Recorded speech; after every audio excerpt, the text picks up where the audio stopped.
All right, hello everybody, and I hope you're ready for the awesome Ash Said Hi to join us on the stream. We'll be getting started right now, pretty much. So hold on to your horses. We're gonna get started.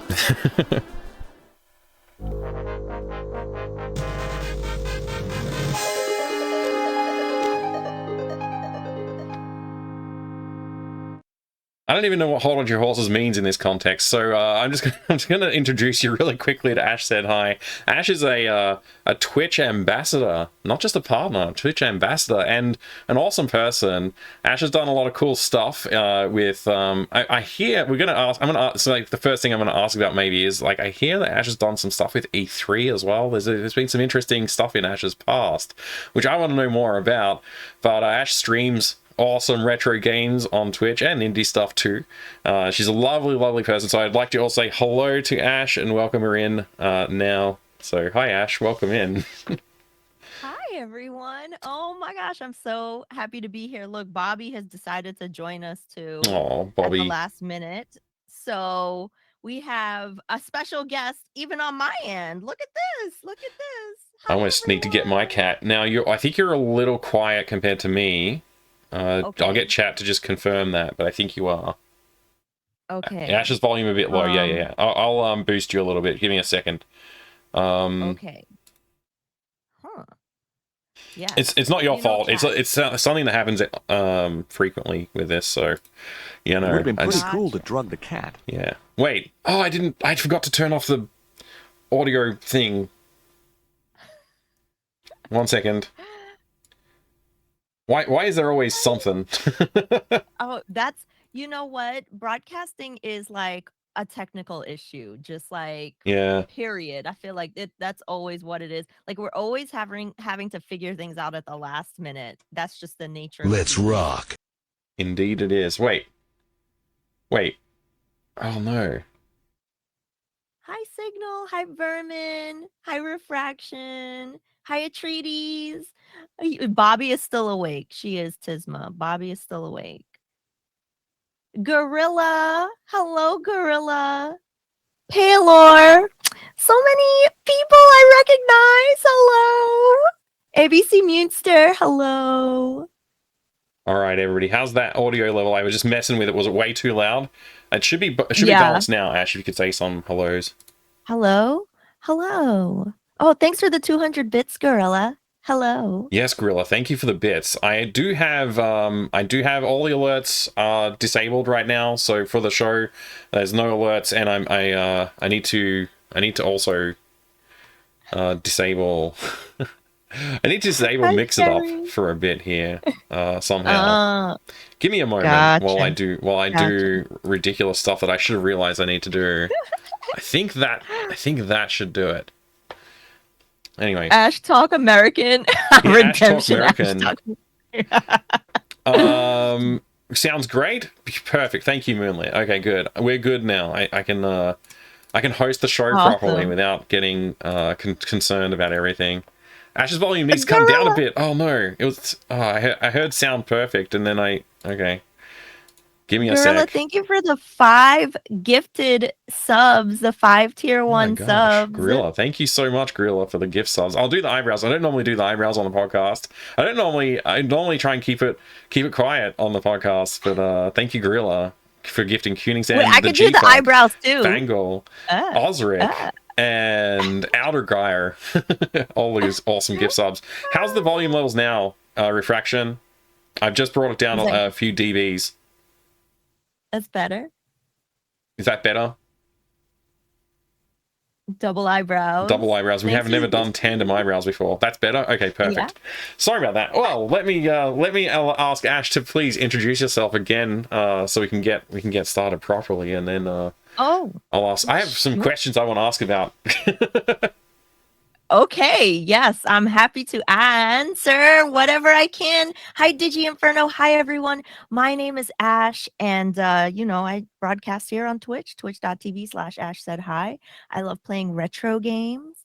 I love playing Nintendo games. As you can see from my room and my collection, I have tons of Nintendo merchandise, things that I have grown up with, things that I've inherited from my dad. And, I grew up playing video games with my parents. So it's a very personal thing for me, which is, I feel like, why Twitch is such a very happy space for me. And I love being here and getting to know people like all of you and people like Mike, and playing some fun games and having fun here on Twitch. So Yeah. yeah, I'm so excited to be here, Atreides Mike. mentioned in the chat as well, you're a member of the GOG stream team as well, which, yes, come to think of it, are you the first guest who's also a member of GOG stream team?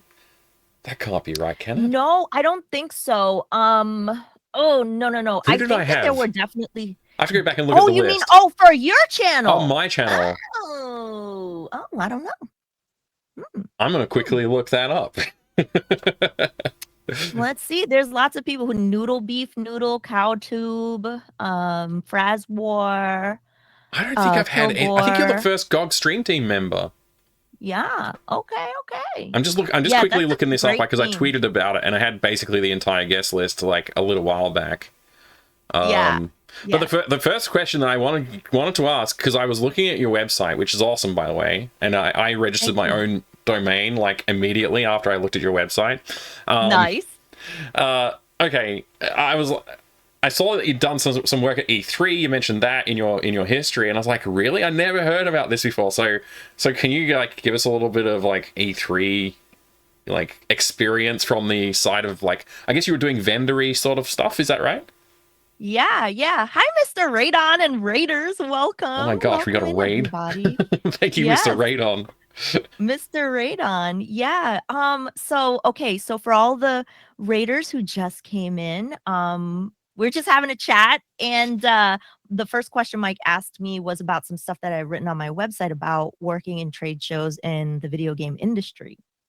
And often I don't talk about my time in the video game industry because, like, what I did was very specialized, and I don't want to dox myself or anything like that. And, like, working in the gaming industry is like, a lot of people and stuff like that. So, but what I can say is that it was a big part of my life. It was really fun. And I do think that a lot of the skills that I use on Twitch and in my broadcast, I have learned through experiences from working in the game industry, like, demonstrating games and being able to speak to games, knowing marketing about video games, and, product launches and things like that. Basically, how to be excited for a game when it releases, right? Mm-hmm. And that's I awesome. think that, those skills translate very well into, like, when you're playing a game, you should, I feel like on Twitch, like, like, always talking, you never know who's watching at any given moment. So I'm always trying to, point out things that I see or point out things that I'm experiencing while I'm playing the game. And having to demonstrate a game kind of teaches you those skills. So imagine handing in a controller to somebody who's never played a game before, or never played the game that you're demonstrating before, and having to tell them, okay, press the D-pad to go left. And then when you get to this point, you're going to want to focus on this particular space and have it be fun for them. There's a balance of letting people explore, and then there's a balance of when do I interject if I see that they're struggling or getting lost. And I feel like a lot of those skills translate to broadcasting because, there's times to be quiet and let the game speak for you. And then there's times to kind of narrate what's going on. And then there's times to talk to chat and be like, well, what do you think about this? And give me your perspective on this. So I feel like those skills translate. But yeah, I worked in the gaming industry for many years and I loved it. And I left it because essentially I found another job that paid me more money, and living in New York. Nice. That takes precedent over some of the other things in my life. So that's why I left. Yeah. But I loved it and I would totally go back if I could. Yeah. I mean, that's like the story there, and I appreciate you sharing as much as you did about that, because I know I didn't want to like ask too many like deep personal questions, but I was so curious hearing about E3, because like when I was a kid, E3 was like the ultimate thing. Like when we were reading magazines, like my brother and I, we would read, and I'd be like, oh, did you read this article about what happened at E3? And we would look at the photos of the booths and like all this stuff that was going on at E3. It was like mecca for us in the 90s, at least. Like I don't know if it was still like that when you went and worked there, but like I was like, I don't think I've had that many opportunities to talk to people who like attended and like been part of the scene there and stuff. So that was, I just had to ask. I had to ask a little bit. And I appreciate that. Yeah. I mean, honestly, I feel like it was the same here for us. E3 to me was Christmas. That was Christmas to me. And it was the most exciting time, the most fun time, the time that you get to work with many people across, you know, many different spaces. And it was the time that you felt most alive, other than Christmas, when most games launched, because they're trying to, you know, capitalize on the holiday. Cashing on that Christmas holiday vibe. Yeah. Right. But going to E3, I've been to multiple, it was definitely one of the most fun experiences I ever had, and definitely one that I would cherish the most, because you're getting to see the action live as it's happening, right? Like people are flocking there, they're writing articles, everybody wants to be on the pulse of what's going on in the gaming world. And I mean, what person that loves video games doesn't want to be a part of that excitement, right? And getting to see like demos and people's reactions to demos firsthand, and you know, getting to see something before anybody else got to see it, the general public got to see it, like that's like so exciting to me, you know. And everybody there who's there is like really happy to be there, or you know, like they're very invested in what they're doing.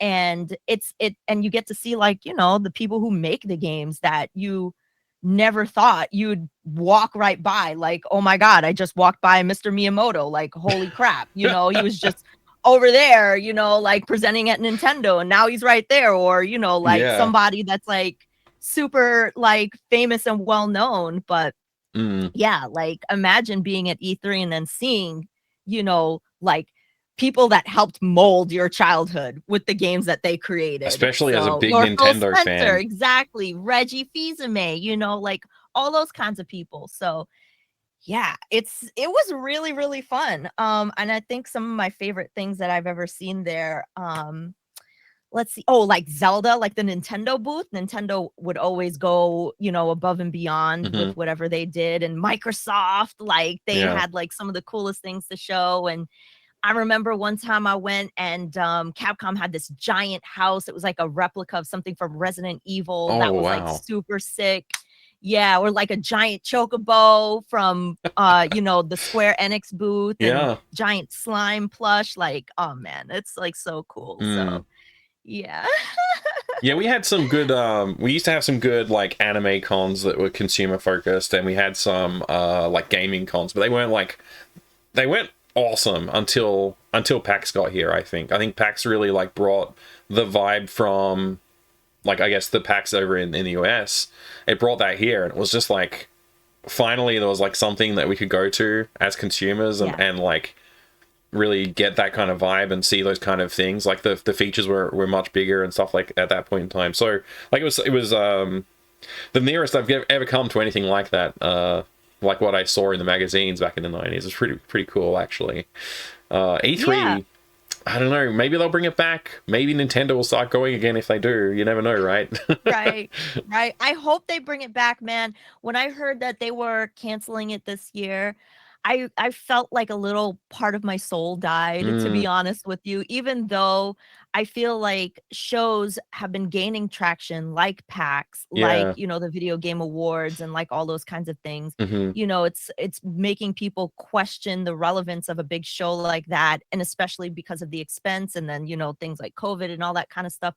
But I feel like we do need that unified event where we're getting like, announcements, brand new announcements, or things that people can look forward to that they're really excited about, you know, because a Nintendo Direct happens, right? Like on YouTube or wherever they're streaming it, and Mm-hmm. that's fun, right? Of course, like the last Nintendo Direct with all the announcements they made, it's fun.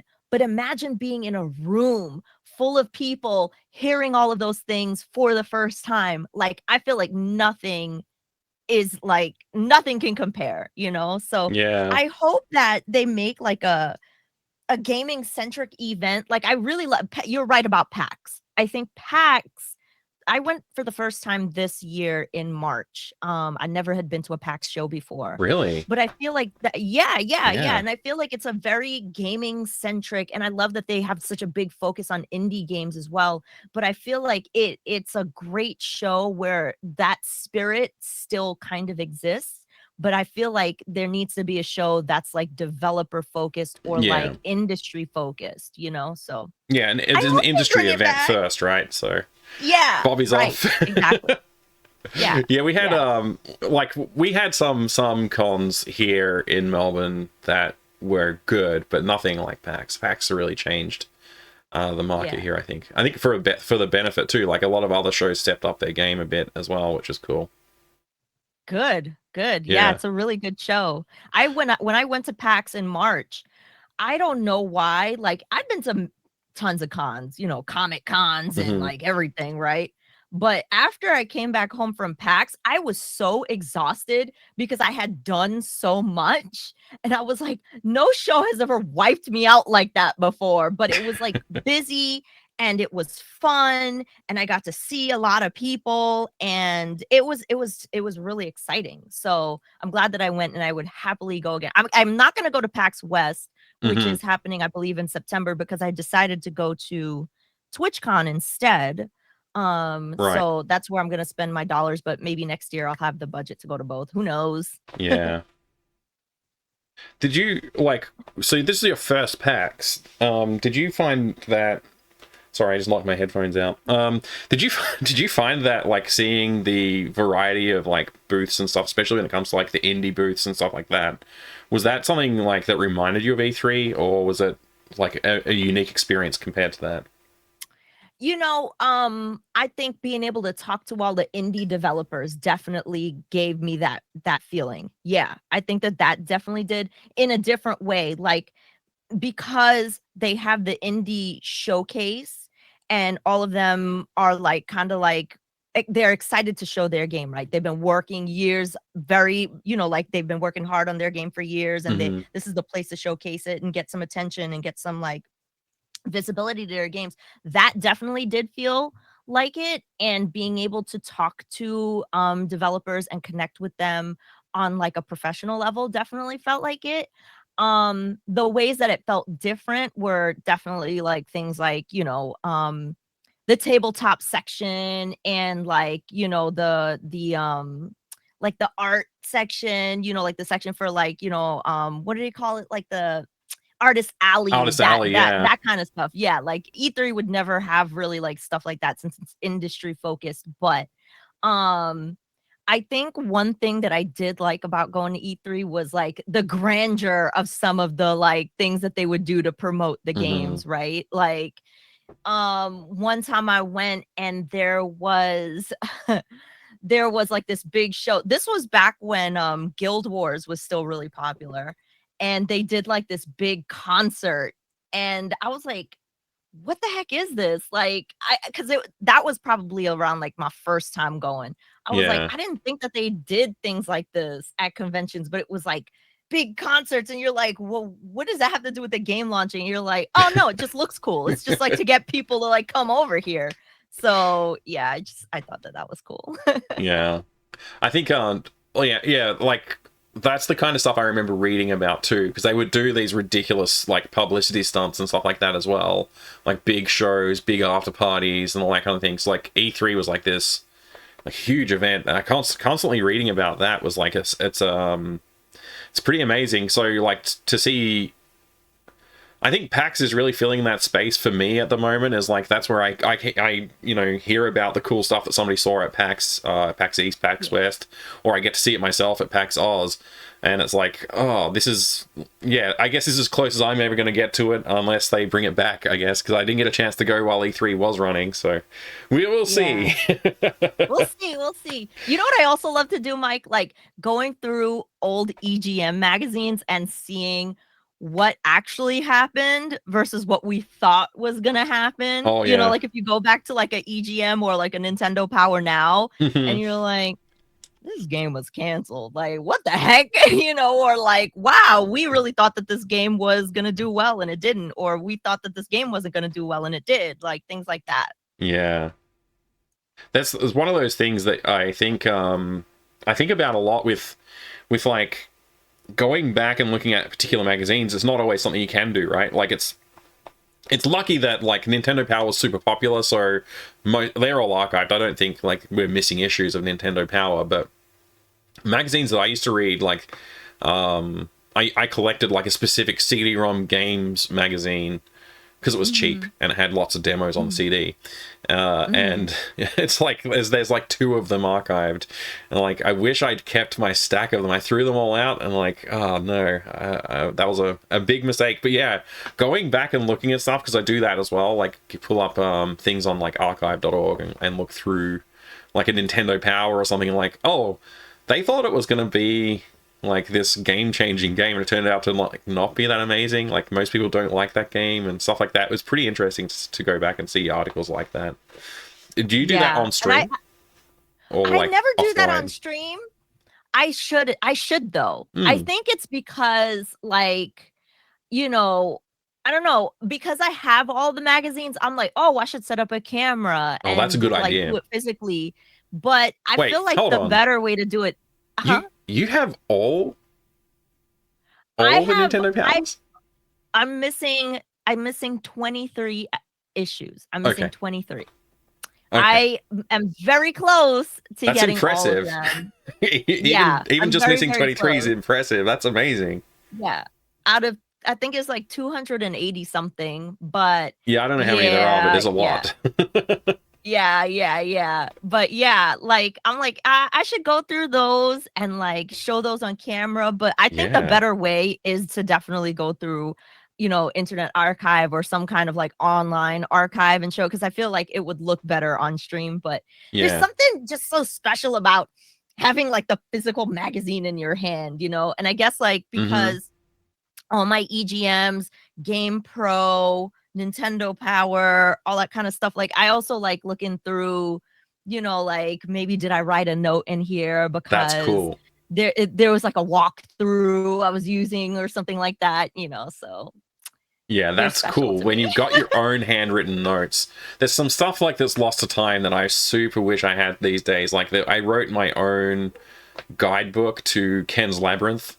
Like, I was such a dumb kid, because I'm like, yeah, Ken's Labyrinth is the coolest game. I'm going to write a guide to Ken's Labyrinth. It's all hand-drawn images and text and stuff. It was actually, like, quite an undertaking. I don't know why I did that. But I wish I still had it.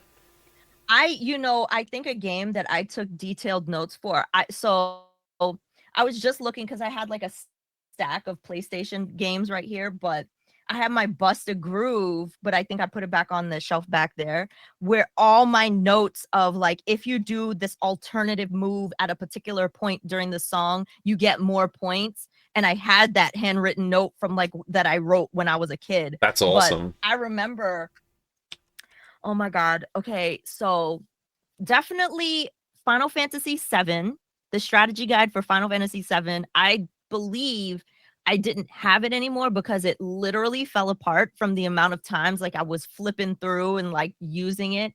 Breath of Fire 3, the same thing happened with that book, like torn to shreds. Oh, yeah. But the ones that I did write the most for, like I would take my own notes for, was definitely Animal Crossing on the GameCube. Like I was writing down like all these notes of when did I catch this fish, or which fish did I catch, or what bugs did I need, or like what furniture matched with what. Like I was I don't know, like there was something about that game where I had to like archive everything and write everything down.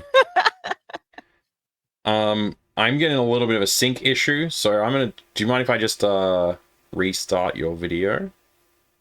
I think you might have frozen. Yeah, no problem. Okay. Yeah, I'm seeing that it's kind of. I don't know if it's on my end or on bugging out on yours my or end. I'm somewhere definitely in gonna have between. to. We're on the other sides of the world, so I don't know, like yeah. Wait, but on stream it looks fine, right? I don't think so. Okay. Let me just reset some stuff here. We'll see if we can get it going. Okay, no problem.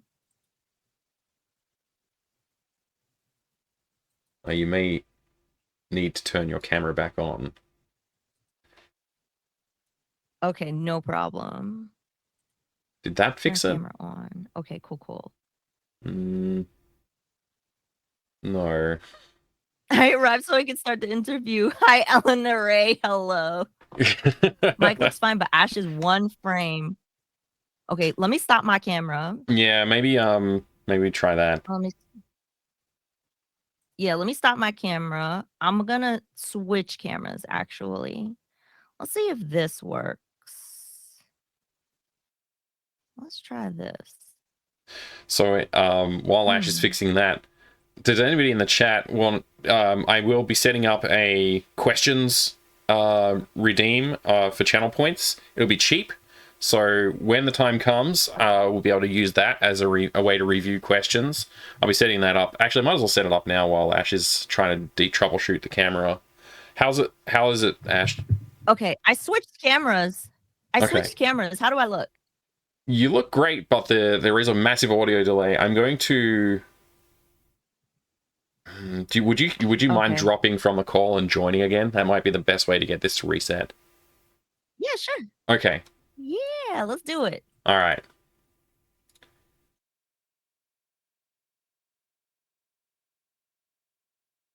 All right.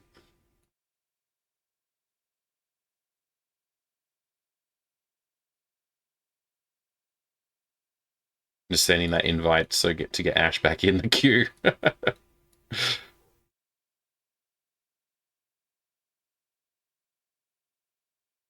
All right. And just waiting for the camera to start up and the audio to connect. Sorry about this, everybody. That's okay. Okay, here we go. Again, we're getting like it's like somebody's internet is going slow, and it might be between us, not either of us, because my stream seems fine. You're not like downloading a torrent in the background, right? Okay. No, nothing else open. Let me This is very typical. Hold on. You getting real Kung Pao vibes? Ooh. Alrighty. Let me just check one thing. Hold on.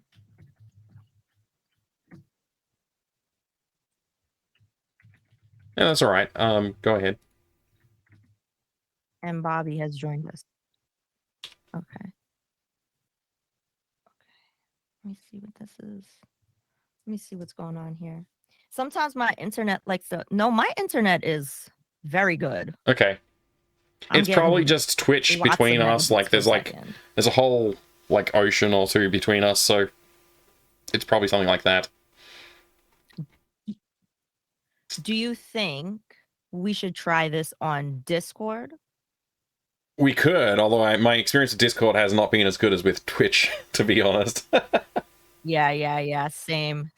Let's flip it over and we'll see if it's an improvement. I don't know how I will. I'll have to fiddle with my scenes though. Unfortunately, I'd rather just keep talking. Honestly, it's a bit distracting. Okay, yeah. We could keep talking. Yeah. As long as like the video is not going to be in sync, but I guess that's okay. All right. Thank you for everybody for bearing with our technical difficulties. Yeah, I don't know if this is gonna work or not. We'll proceed as if we think it's gonna work perfectly. Yeah, Yeah, just consider the podcast plus interpretive dance. Yeah, that's right. That's right, ABC. Thank you. All right, Ash. Well, we were talking about conventions and stuff like that, but let's actually swing the conversation around to gaming, because like we are gamers and we love our video games. A lot of people who are hanging out live and listening later on are going to be into it. So I know you like, obviously you started streaming in 2019. We'll come back to that because I wanted to ask about that, but let's talk about early years, Ash, gaming. You mentioned you gamed with your parents a lot. Your mom's still a gamer. What was your first home video game?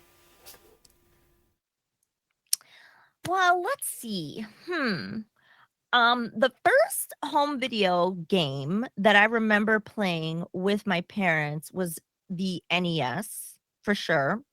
Between Dragon Warrior and Zelda, one of those. Those are like the earliest memories I have of playing a video game, other than watching my dad play his Amiga 500. Oh, I remember I would watch my dad do things on his Amiga 500. Like, he had this program where the mouse would trail. It had like a trail, like a tail kind of, and he would just like move the mouse around.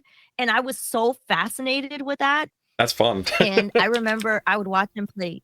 Yeah. I remember I would watch him play like Dungeon Master, and I would watch him play the Killing Game Show, and I would watch him do like demo scene stuff and print out things. Like, he had this really cool like dot matrix printer. And those are my very earliest video game memories that I can think of, and exposure to video games. So did it start with the Amiga, or did it start with the like Zelda? So for like playing, like actual me holding a controller and playing, definitely NES. But like, I don't know.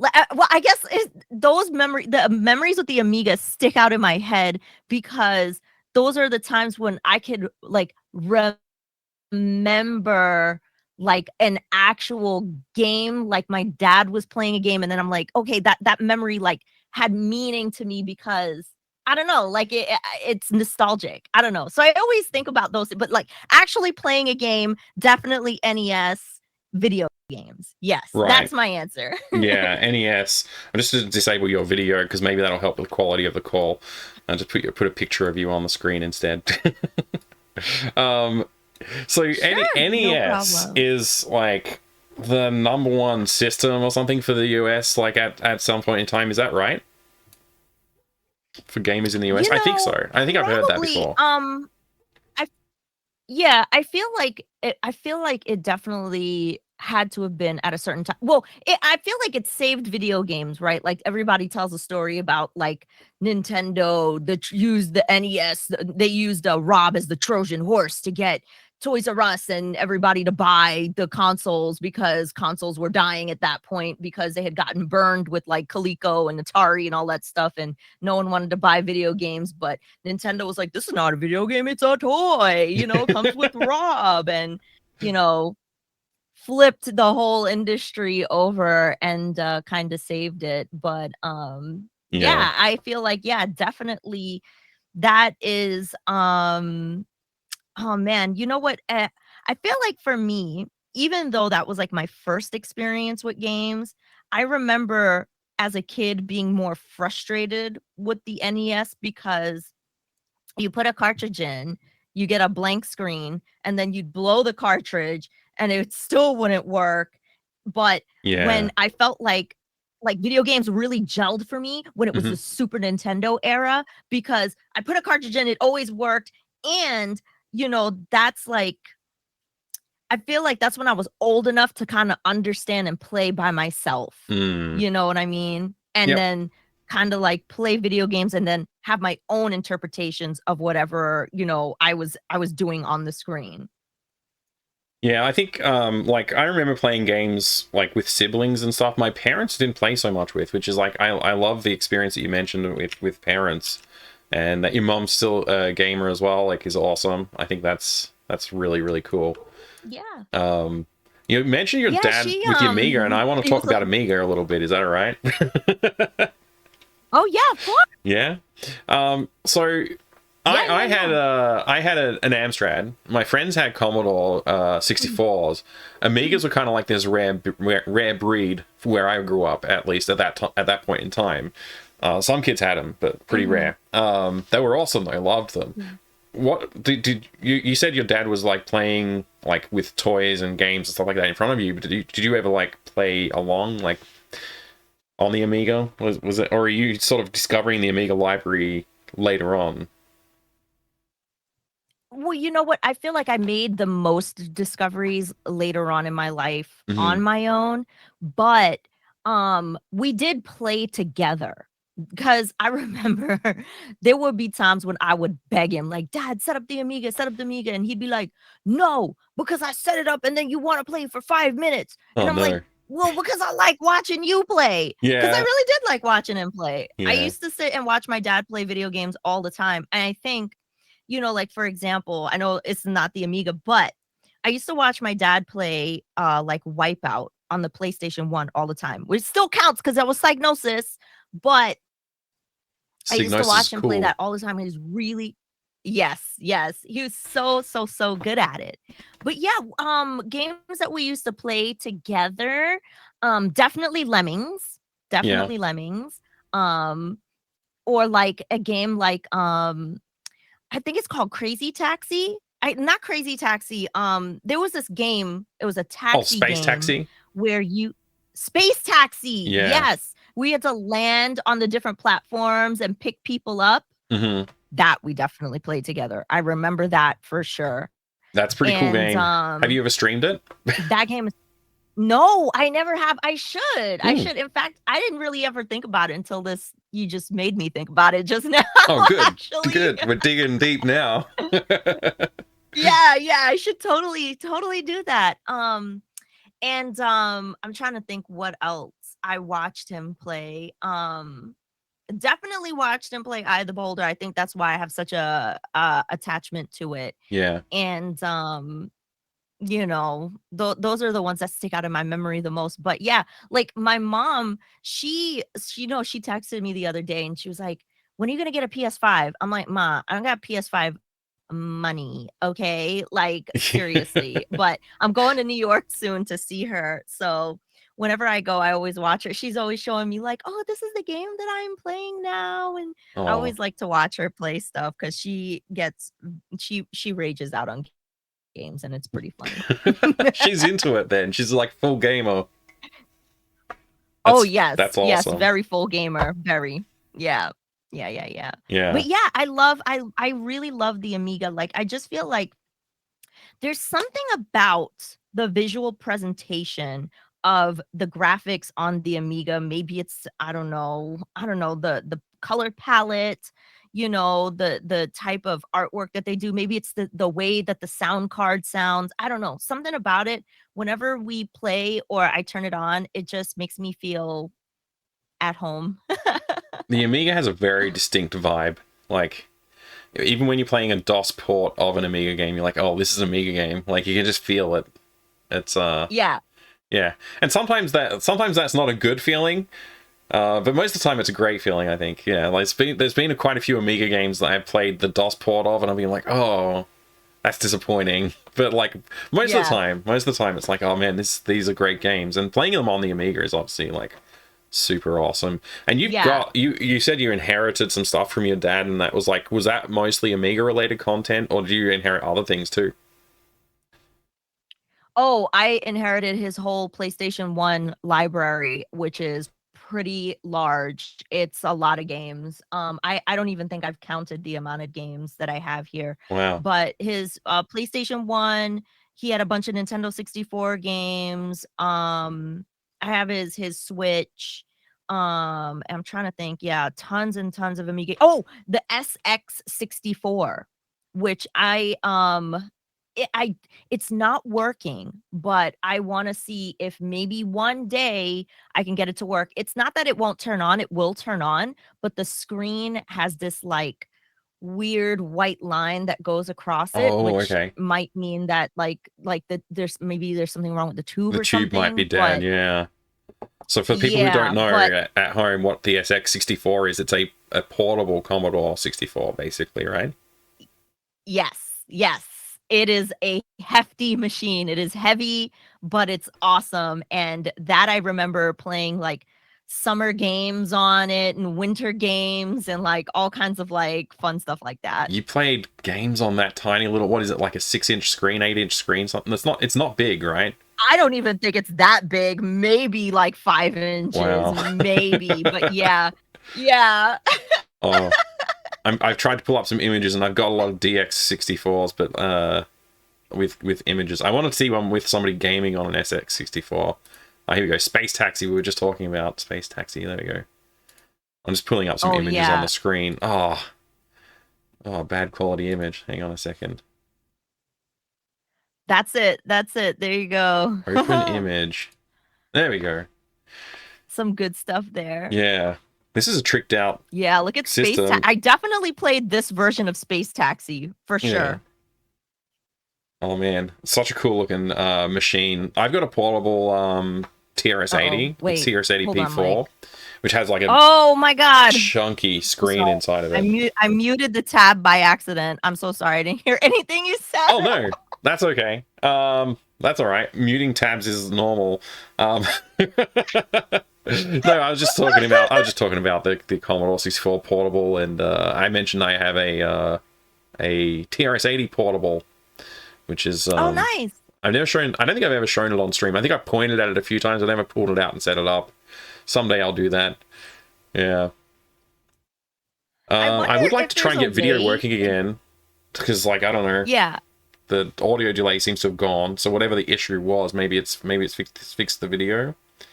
So let's try. Oh sure. Yeah. That would be cool. I would love to have like video back on. It would be nice. Okay, let's see if it works there. Okay, there's still an audio delay. I don't know if I can fix that. Maybe we do a disconnect reconnect thing again. Sure. I could do it myself, but then I don't know if that is bad. Bobby's chewing on the wires. That's it. She's like, look. Andrew figured it out. Aw. There she That's is. too She's cute. Sleeping. Oh, she's like, don't bother me. I know. She's like, oh, I'm trying to sleep over here. I'm gonna cycle the connection here. Hopefully that fixes our delay, because I don't know what else we can do. Okay. But everybody, if you want to go grab yourself a cup of tea, we'll be right back. This won't take long. It'll take seconds, but maybe go grab yourself some water or something. I'll be right back.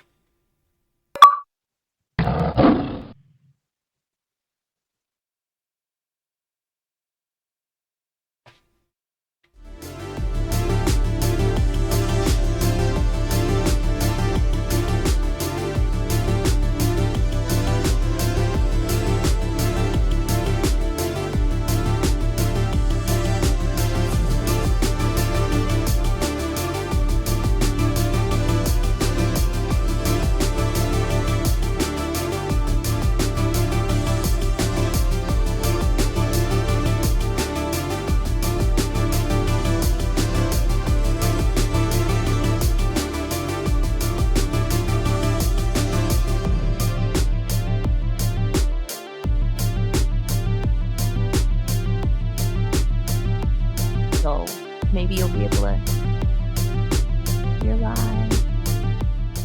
Okay. All right, we're back. How are we looking? Can you hear? We look good? Oh no! Hello? It's still not fixed. It's still not fixed. I can still hear. I can hear you, but there's just a sync issue, and I don't know what it is. Yeah. Oh man. I don't know. Maybe this is feedback we need to give to the guest star team. Yeah. Maybe. It doesn't even like I don't see any indications of issues. So Yeah. audio sync issue check. Video lag or delay. Please describe your issue in more details. Okay. I'm not going to spend a lot of time doing this. We'll just talk. I'll just submit this without any context, and hopefully somebody sees it and can figure it out. Anyway, we were talking about cool computers and stuff like that. Yeah. So, all right, Ash, I think I did mention before I wanted to ask you about your streaming. Your career started in 2019 for streaming, is that right? Mm-hmm. And then, oh, I've still got the photographs on the scenes. I forgot to turn them off. Hang on a second. There we go. Tell me about like the decision process you went through to become a Twitch streamer. Let's start from there, because obviously there's a big journey, and I want to get the full story of the Twitch journey. Oh, sure.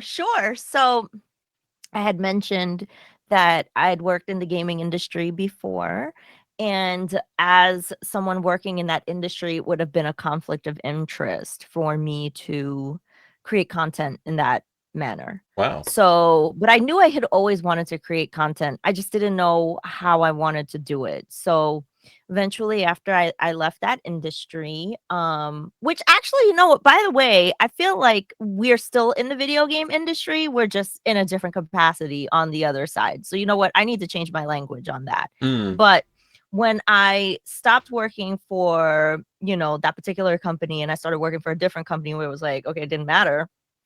I was like, okay, where do I want to go? And I didn't know if I wanted to go to YouTube or if I wanted to go to Twitch or if I wanted to go somewhere else. But I had a friend who was already streaming on Twitch, and I had made an account just to follow them, which is why my account age doesn't match up to when I like first started broadcasting.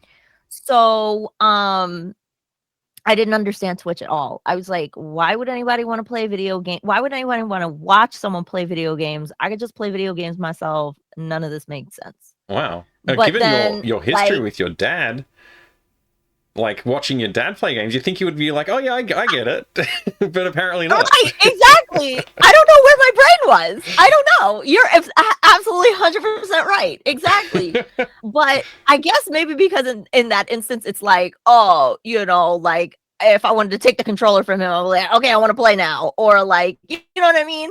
But I was like, I don't get this. But then eventually, like, I started hanging out on Twitch more, right? And I was like, okay, I get it now, because it was like the magic was like meeting people, talking to people, and getting to see games that maybe you never heard of before. So like when I first started watching Twitch, one of the first people I started watching was Retrograde Tom, and he was playing, I think, Eye of the Beholder 2 at the time.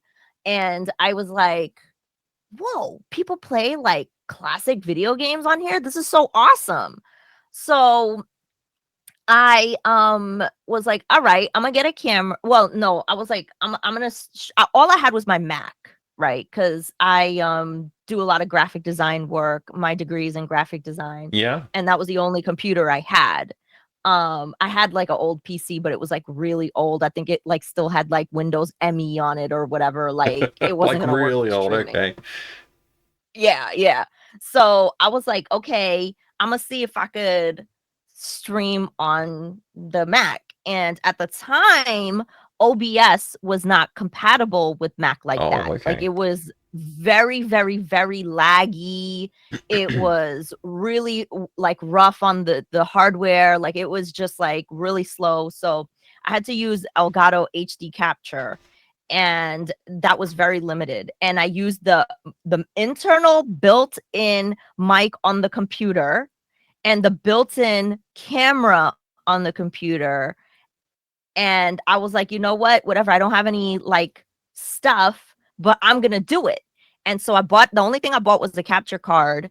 And then I was like, let me see if I hook up my Switch to this, if it will work. And it did. Nice. And I think the first game I did was like Tetris 99 or Breath of the Wild or something. And I was like, okay, I think I streamed for like maybe an hour, half an hour, something like that. And it was like, okay, this is kind of fun. I get why people want to do this, right? And then I was like, I have I have this capture card. It's HDMI out. Why don't I try hooking it up to my Super Nintendo Mini? And I was like, Ooh. okay, I have this whole backlog of like classic video games I want to play. Why don't I just do that? So then that's kind of how I started doing retro. And then I started like always scrolling in the retro directory and meeting people. And I was just like, this is really fun. Like, I'm getting to meet all kinds of people. I'm getting to see all kinds of cool games I never saw before. Like, I didn't know anything about like Gabriel Knight and, like Police Quest and all that kind of stuff before like I came to Twitch, because I never had like a PC game, like a gaming PC that was my own until I was like able to work and buy my own things, right? So then I was like, okay, we're gonna do this. We're gonna do retro because this is awesome. And then that's kind of how it snowballed. And then like the community grew, and like I started meeting all these really cool people that like had such a major impact on my life. Like Yeah. I met like Amiga Bill because I just searched Amiga on Twitch. Mm-hmm. And then I met Bill, and then we became really good friends. That's and awesome. it Yeah. was just like, yeah, it was really, really cool. So What a cool way to it connect. just all snowballed from there. Mm. Yeah, that's one thing I've got to say about Twitch streaming and being part of the community has to be like the biggest win, like from viewing and from streaming perspective. There is a really strong community here, and it's like I feel like retro has like a special place for that. Like the retro community itself like seems like extra special in that regard to me. But I've always loved being able to go see like what somebody else thinks about this game. Like, oh, so Retrograde Tom's playing Gabriel Knight 2, eh? I'll go have a look at that. I'm currently playing that, so like I wanted to check that out and see what's going on whenever I see somebody playing it. It's a cool game. So far, I'm trying not to get spoiled, so I haven't finished yet, but it's very cool. I like that whole series. But you meet people and you learn about series, like you said. That's one thing you mentioned: learning about things that you didn't know or you'd heard about. But like you actually get to see somebody who knows how to play the game, and they talk about why it's good, and you're like, oh yeah, okay. And then you check it out yourself, and suddenly you go from like very insular, like this is what my experience is, to like, oh, I understand the experiences of other people now, which is like kind of like what the world needs more of, right? Yeah. Understanding other people's experiences. Yeah. Apparently my video is also laggy. That's weird. Oh man. Maybe my PC's dying. I do have a bad graphics card. I feel like these kinds of things, like it's definitely, I've been thinking about, is it time for me to upgrade my PC as well? Because I've had this for a couple of years now, and I'm like, if I want to start playing like, modern games and streaming them, is it time for me to upgrade? But I'm like, no, I'm going to hang on to it as long as I can. Yeah. Yeah, this computer is like really old, but fortunately, like playing retro games is not so much of a big deal. I'm playing offline. I have to turn the settings down on the new stuff that I play, but like it's not too bad most of the time. Right, yeah. I had to do that for Elder Scrolls Online. I was like, wait, they put the video as like ultra as the default. Like, no, we gotta turn that down to medium. Like, oh man, how do you like Elder Scrolls Online? Oh my god, it's so great. Like, I love Morrowind a lot, right? And the cool thing about that game is that there are different expansions that take place in different games that we're used to, right? Like there's a Skyrim area and there's like stuff from Oblivion, but once you go to like Vardenfell, which is like more the like World of Morrowind, the music comes on and I had like a tear in my eye. I was like, oh my god, this is Morrowind. And so they hit the nostalgia really, pretty awesome, strong, huh?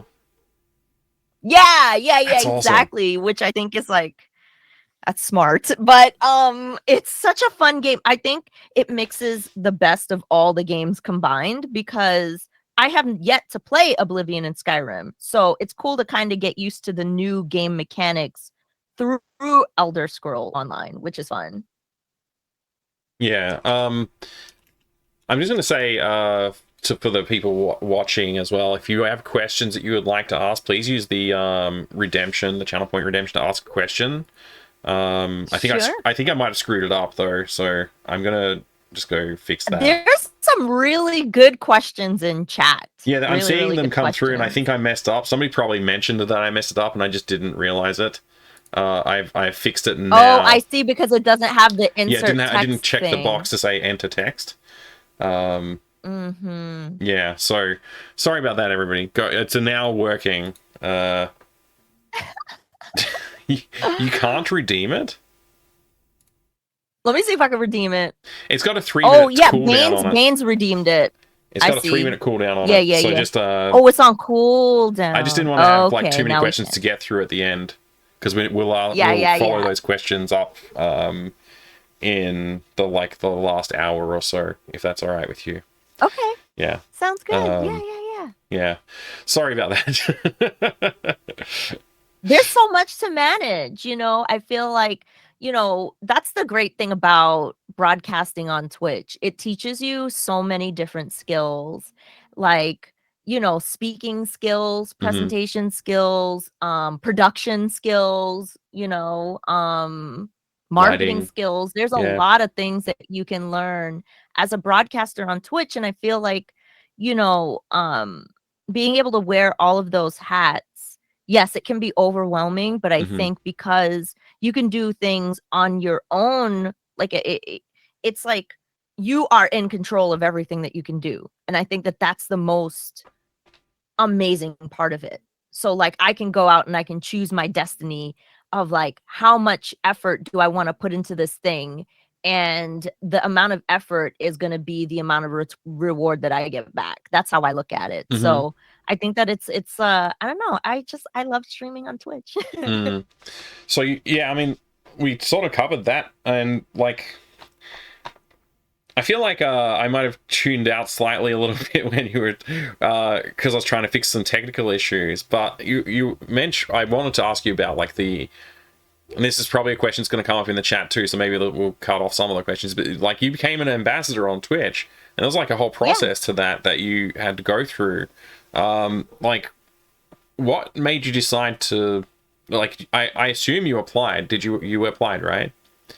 Yeah. Yes. Yeah, and what was the process that you went through to like get to the point like, oh, I think I want to be an ambassador on Twitch now? Like so when I bad question maybe, but sorry. Yeah, so that's okay. That's okay. I think I understand. So when I became a partner, which was 2020, I think it was like September, October, November, one of those. It was one of those times in 2020. I was like, oh my God, this is amazing. Like I was really, really happy. And I found out about the ambassadors because I knew someone else who was an ambassador, and I saw their check mark and I was like, oh, I wonder what this is. So if you don't know, you can actually click on the ambassador check mark and it should take you to the team page. Normally it does. Yeah, okay. So if you click on the check mark, there's a button that says learn more, and then it will take you to the Twitch page for ambassadors, which you can see who's live and you can see all of the ambassadors that exist, every single one of them. And I believe there's something like 150 or 160 of them. But it's an application process, just like anything else. The application is on the team page. Any partner can apply. And that's exactly what I did. I applied and I forgot. I forgot that I applied. Wow. And they reached out to me. I think I applied in November. So I must have been partner in like September. Yeah, must have been partner in September, applied in November. Then I heard back in January. And then yeah, and then it was announced in March. And then I got front page for a week, which is typically what happens when you're announced as a new ambassador. and it was during COVID times, so there was no TwitchCon. Normally they, take you to TwitchCon, and then you get to, like, I guess they do the announcements there, or that's how they did it in the past. But you would go and then, have fun and all that kind of stuff. But yeah, because we weren't able to go, they gave us a really amazing care package. So I got this Apple Watch with Whoa, the Twitch ambassador on the side and my name in that is there. And so they gave cool. me they gave me an iPad that says Twitch ambassador on the Wow, back. They gave me AirPods. I think I have the box for it right here. They gave me AirPods and it came like this, that's cool. with the Twitch ambassador logo on it. So they gave us a bunch of really cool stuff. And I'm gonna tell you, I never, ever, ever, ever take it for granted for 1 second that I am a part of this program. And it's really special and important to me. And I Hmm. think, what does Twitch ambassador mean? I think, like, I get that question the most. And, like, what does a Twitch ambassador, like, do? I think that Twitch ambassador means that you're somebody who is represented a lot in maybe their marketing. You exude what they call bleeding purple, which means you're all about being on Twitch and being the best example of what it means to be a broadcaster on Twitch. Hmm. So, like, you're really engaging with your community. You do good things on the platform. You're there to, like, help to whatever capacity you can do. And you're just a good example of what it means to be someone who streams on Twitch, and you're excited about being on Twitch. Hmm. And I think that that's what it means for me, and that's how I carry myself. So whenever people ask me for help, or they want to learn more about the platform, or they heard about, like, a cool new feature that Twitch announced on their social media or the TwitchCon or something, like, I take it upon myself to learn about those things, so that way I can share them accurately and share them with enthusiasm. Hmm. So that's what it means for me. And I love, that I'm a part of this very special and amazing group. And I'm very thankful for, to Twitch for extending that opportunity for me. That's awesome. Yeah, wow, good answer too. Big answer. I think Yeah. like, so you started in 2019, and I think, when did I forget what year I started. I think I'm coming up on 3 years in August. So Hmm. doing the math backwards from here, we 2020, right? I'm pretty Yeah, sure. I don't know. Like, they're So not very yeah, they're not very transparent about what it takes, right? But yeah, I do know that everything is reviewed by a human being, and I know that they review everything that they get. that's So awesome. Yeah. yeah, so, and they keep everything on file. So Hmm. I think that like, if you're a Twitch partner and you want to go for it, I think you should. I think you absolutely 100% should. And I would also say, like, things that I don't necessarily think that this has to be the case for everybody. But I feel like brand safety is really important, Hmm. like making sure that you present yourself professionally, and that you are careful about the decisions you make on platform and even on off platform on other Right. social media platforms, and that you engage in a meaningful way, not only with your community, but with Twitch as a brand, and with any other brands or any other, Hmm. outside forces that, would showcase your talent to the world. So I think that those are really important things to keep in mind. And those were the things that I always keep top of mind whenever I'm doing anything on social media or on Twitch. Yeah.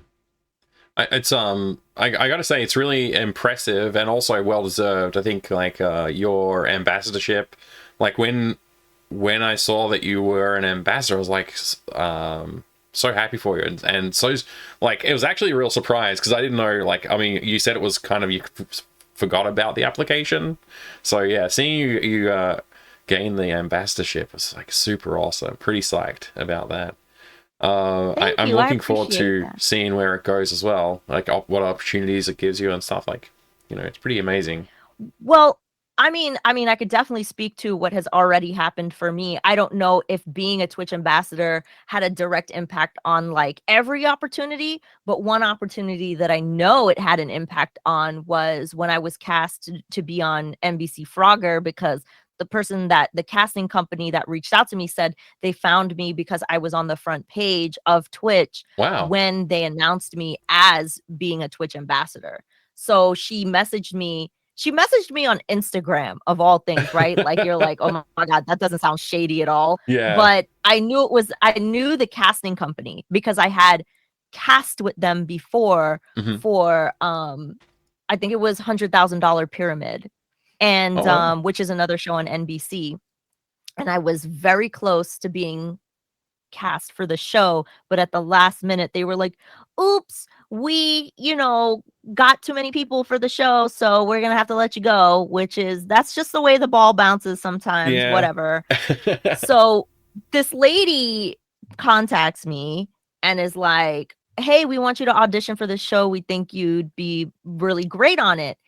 And we did our call through Skype, Okay. and the lady was like, why do I already have you as a contact on Skype? And I was like, aha, aha, we met already. That's so good. What a good story, though. Yeah. Yeah. That's funny. Yeah. So So then, after you got your introduction again, and you're like, okay, this is like a person that's now a contact, and that's awesome. yeah. What a cool story. I hope that you find more opportunities like that through the ambassadorship and through your stream. Like, yeah, Yeah. it's I think it's really important to be proactive about anything you do, right? mm, So I'll give you a perfect example of what I'm talking about. There's a retro convention that's happening in Long Island next month. And I saw the list of people going, and I said, well, why am I not on that list? That's literally what I said to myself. mhm, So I found the email for the convention and I emailed them and I said, hey, my name is Ash. This is what I do on Twitch. I really love retro games. mhm, Do you think that there's a space for me here? Because I want to go and I want to amplify that this convention exists. And I'd love to speak because I have a lot of really cool things to say.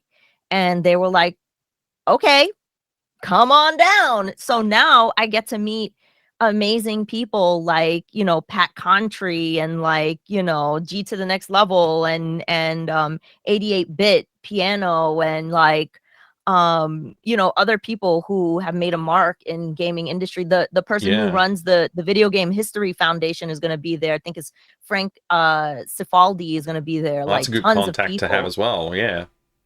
Yeah, Mm, so I messaged them and they were so nice, but I think the key is also, being professional and being somebody that is respectful of others' time and being like, hey, and then also if they never responded or if I was rejected, being okay with that too. And yeah. then being like, okay, whatever, this wasn't my time, try again next year, Hmm.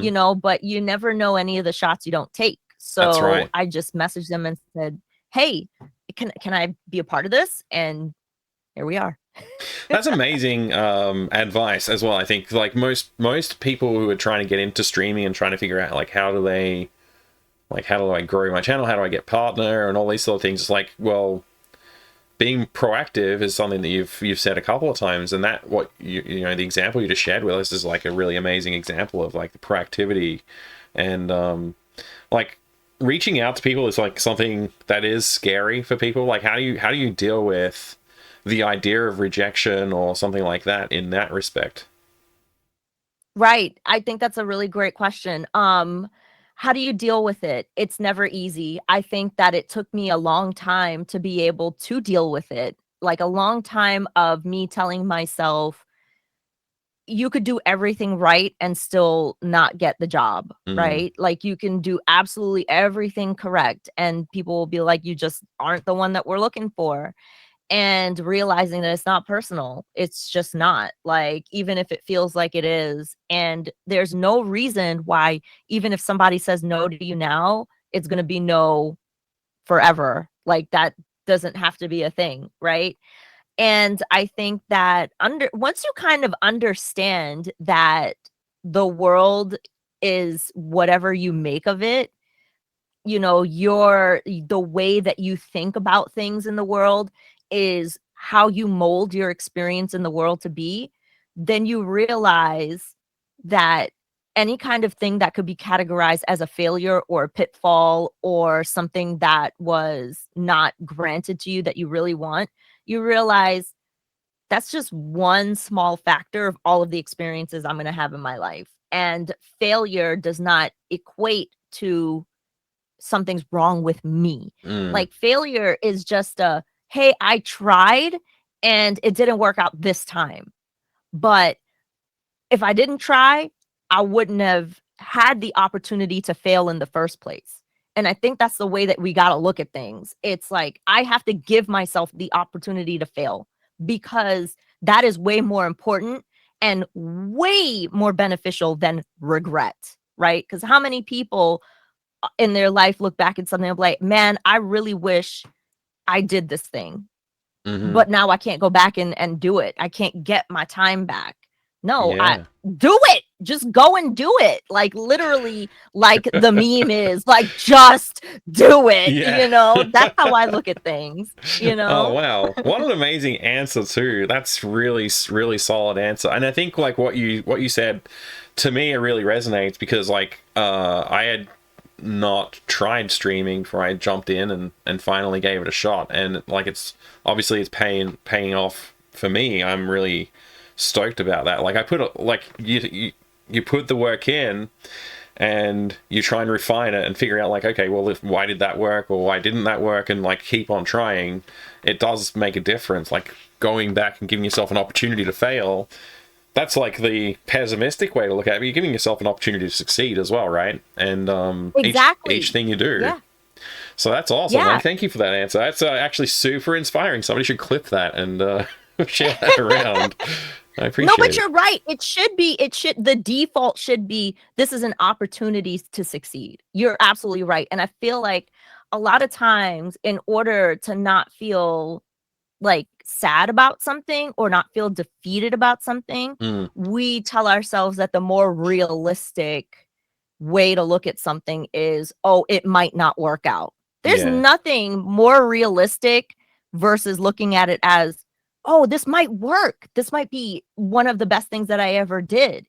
So I think it's just, you know, telling yourself that if it didn't work out, that's just as much awesome as that the fact that it did work out, right? Because that means that you took a chance. Because how many times do people like have an idea for something or they want to, you know, start a project, but it's like, well, I need to have this one thing, or I need to do this one thing first, or I need to make sure that this thing is perfect. But then it's like 5 years go by and you never did the thing that you were supposed to do. And if you had done it, it's me.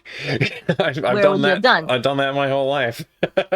Yeah, I feel like there's all kinds of aspects in our lives where we have done that. Like I feel that way about learning a language. Oh yeah. You know, I keep telling myself, Ash, just like learn a little bit. Just learn a little bit. You know, you got friends on Twitch from all over the world. Somebody could teach you a phrase somewhere. You know. Yeah. So and that's I could huge definitely benefit of being on Twitch, right? Like the broad community, contact with. Just as an aside, like not to derail, but you know. but you exactly like. You know, I wouldn't have learned about chicken salt if I didn't, you know, find you here on Twitch. Have you know, you've tried it now, same right? Kind of thing. You've got your own chicken salt batch in your house, and you eat it every day with your chips.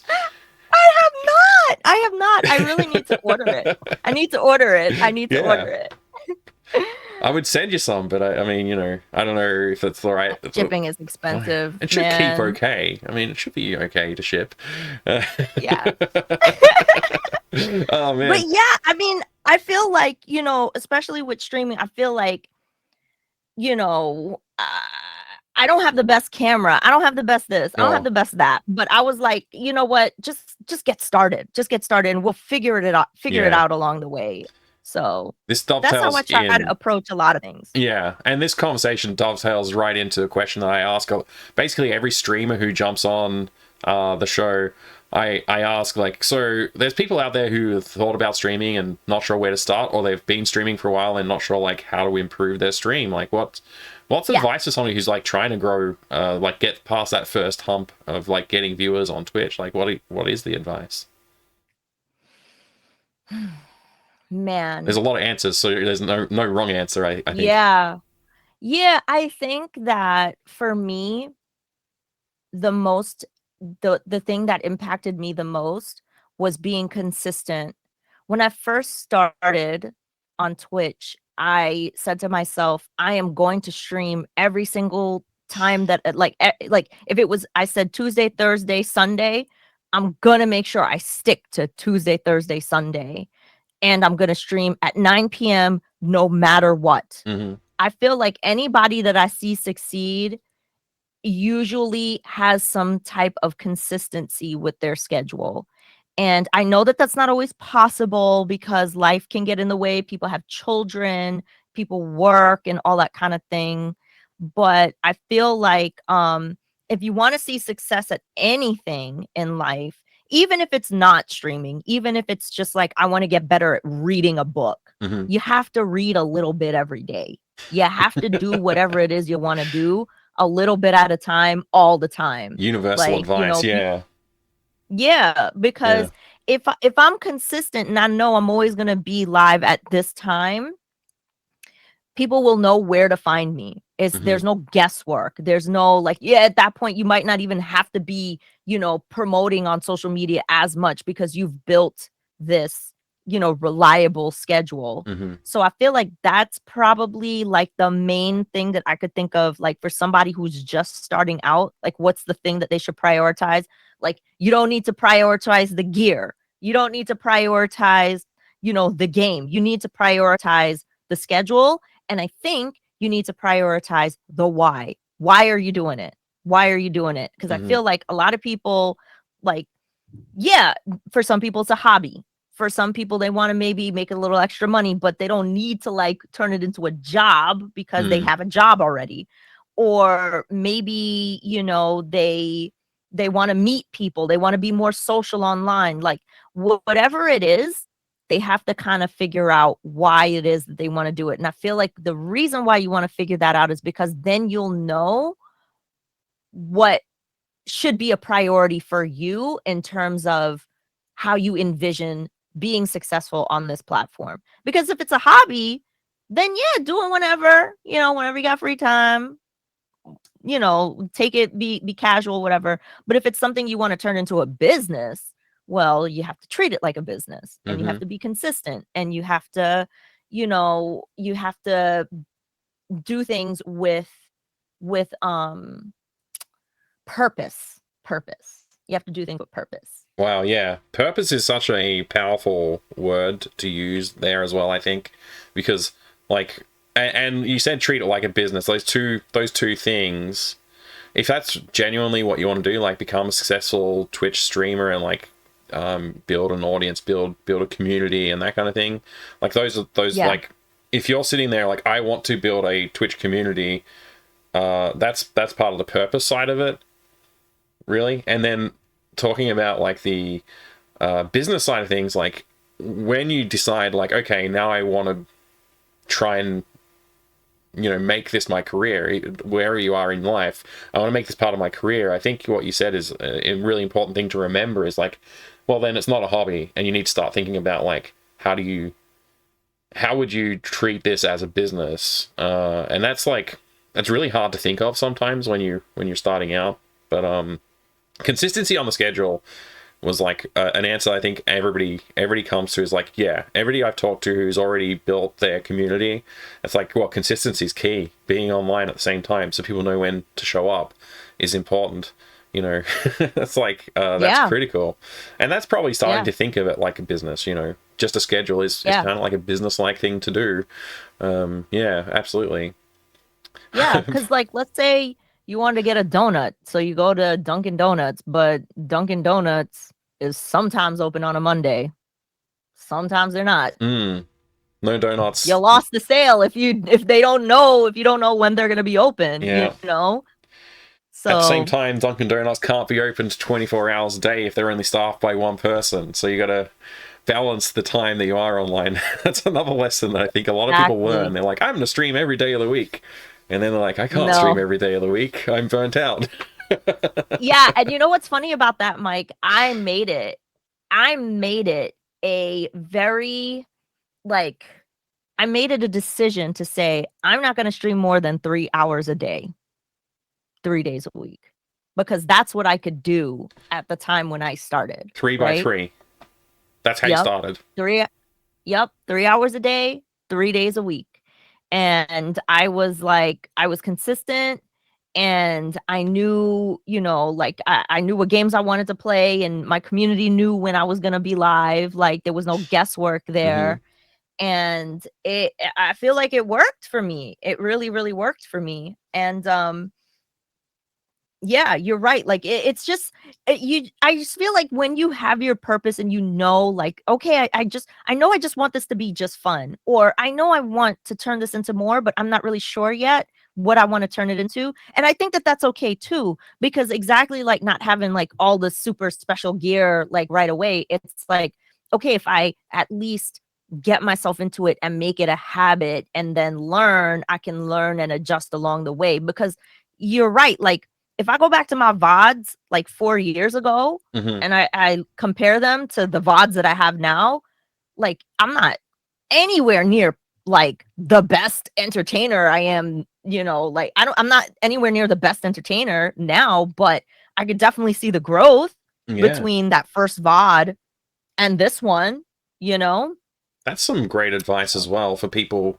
who are thinking about like, I want to try and improve, is like, yeah, maybe you have improved and you're just like internally reflecting so much you don't realize that you've actually had that growth. So like going back and checking a VOD or a clip from like 4 or 5 years ago or 3 years ago, however long you've been streaming, that's another thing that I think people should keep in mind, is like celebrate your victories, celebrate the things you have achieved, and be able to reflect on things like looking at a VOD from 4 years ago and seeing like, oh my gosh, I used to stream without any camera, or whatever it is that they've improved in that time, right? Right. Yeah. Right, yeah. That's awesome. Thank you for that. Did you want to take a quick break? And we're about halfway through the usual amount of time we take for a chat. Are you okay for now? Yeah, sure. If you want to take a break, that'll give me some chance to refill my water. Refill water, so. Yeah. All right, yeah, we'll do that's that. a good idea. I normally don't have it planned in, but I was like, this time I'm going to be conscious of how long we've been talking for and actually put it in, because I know they're long and people do need to take a break sometimes. So we'll do that, and we'll be right back. And in the next segment, we'll chat a little bit more, and then we'll start pooling from those questions. Awesome. We haven't got tons of questions in, so chat, if you want to throw some questions in when we come back, we'll start looking at them pretty soon after we come back on. So thanks, Ash. We'll take a short break, and thank you so much for being here. I really appreciate it. Everybody go drop a follow for AshSaidHi if you haven't already. Hopefully we've got some more shout outs happening in the chat. All right, there we go. I will bring up the starting soon screen, and we'll be back in a minute. Okay, great.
Welcome back, everybody. Hope you're doing good. Hope you had a good break.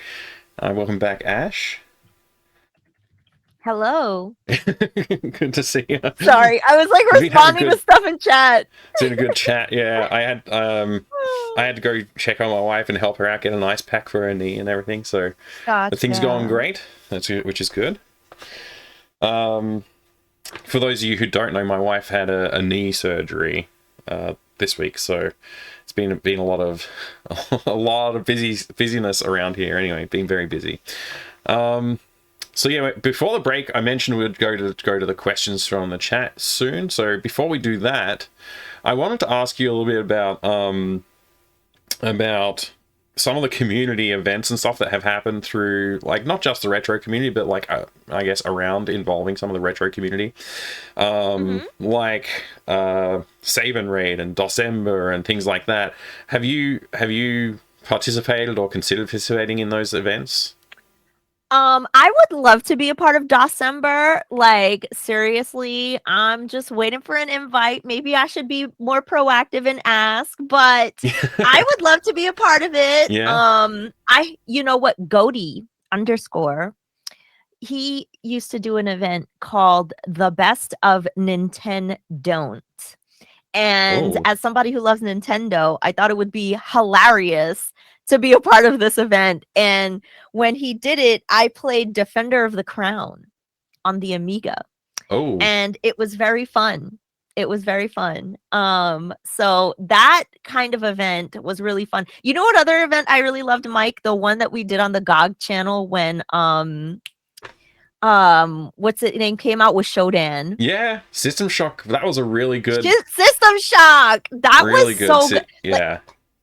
Yo, like the whole, like, okay, I play the game and then I give you my save file. That was so much fun. So that was a really cool event. I have done some other stuff that, well, not in the retro category, but I have another friend that does like this cool Nintendo event every year.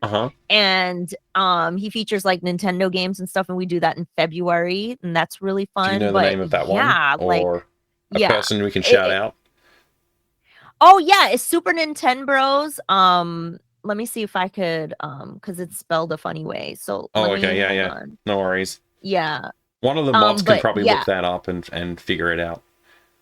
Yeah, that's it. This is his account right here. But he does this really cool Nintendo event every year. And I have always been a part of it, and I really, really love that event. It's such a good one. That's cool. And yeah, that was a really fun event. But yeah, Goaty _ put on a really good event with Best of Nintendo Don't. I asked him if he was ever going to do it again. I think it was just a lot of work for him, so that's probably why it's not happening anymore. But yeah, man, that was really, there you go, to Goaty _ emotes. I love them. But yeah, I'd love to do stuff like that. I just think it's so much fun. Well, you mentioned you wanted to participate in December. Well, it's completely open. Anybody can sign up and be part of December. There's no restrictions. If you've never streamed before, if you're like the biggest streamer on Twitch, anybody can jump in and join December. Sweet. Yeah, the goal there is just to bring the community together and, like, you know, help people make connections. Is like a big thing, especially for starting streamers. Like, oh, I can actually connect with some people and like talk about the same stuff and things like that. But also just to like do a little bit of community building among like people who are just viewing and like they want to support people who are part of December, or they'll find new streamers through December and things like that. So it's a pretty open, it's a very open event and very encouraging, I think. And there will be a sign up form up for that soon. And we've got some cool merch. I've been working on the designs for the merch for this year, and it's looking pretty sweet. I gotta, I'll give you a sneak preview of like something like this. Oh, I love it. This is not the final design. There will be a December thing. This design is one that I'm going to. This will be on my merch channel after December's over and done with. But yeah, the December stuff's gonna look sweet. I'm very excited about December. I love it. I love it. And there's also the other side of this is like charity events, right? So some people run charity events for their own stream, which I know you've been part of. You've done some stuff like that, and I wanted to get to that too, because I know your stream team sort of have been involved with doing some charitable fundraising and stuff. But I guess I would like to ask about that actually. Can you tell us a little bit about that?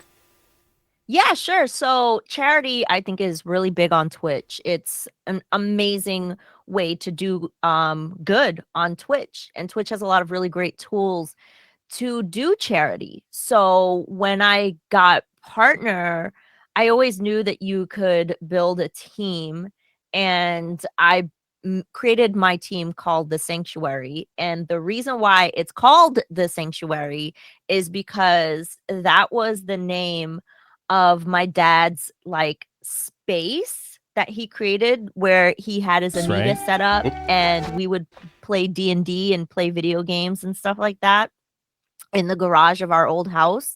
It was called the Sanctuary, Mm-hmm. That's and such a I cool wanted name.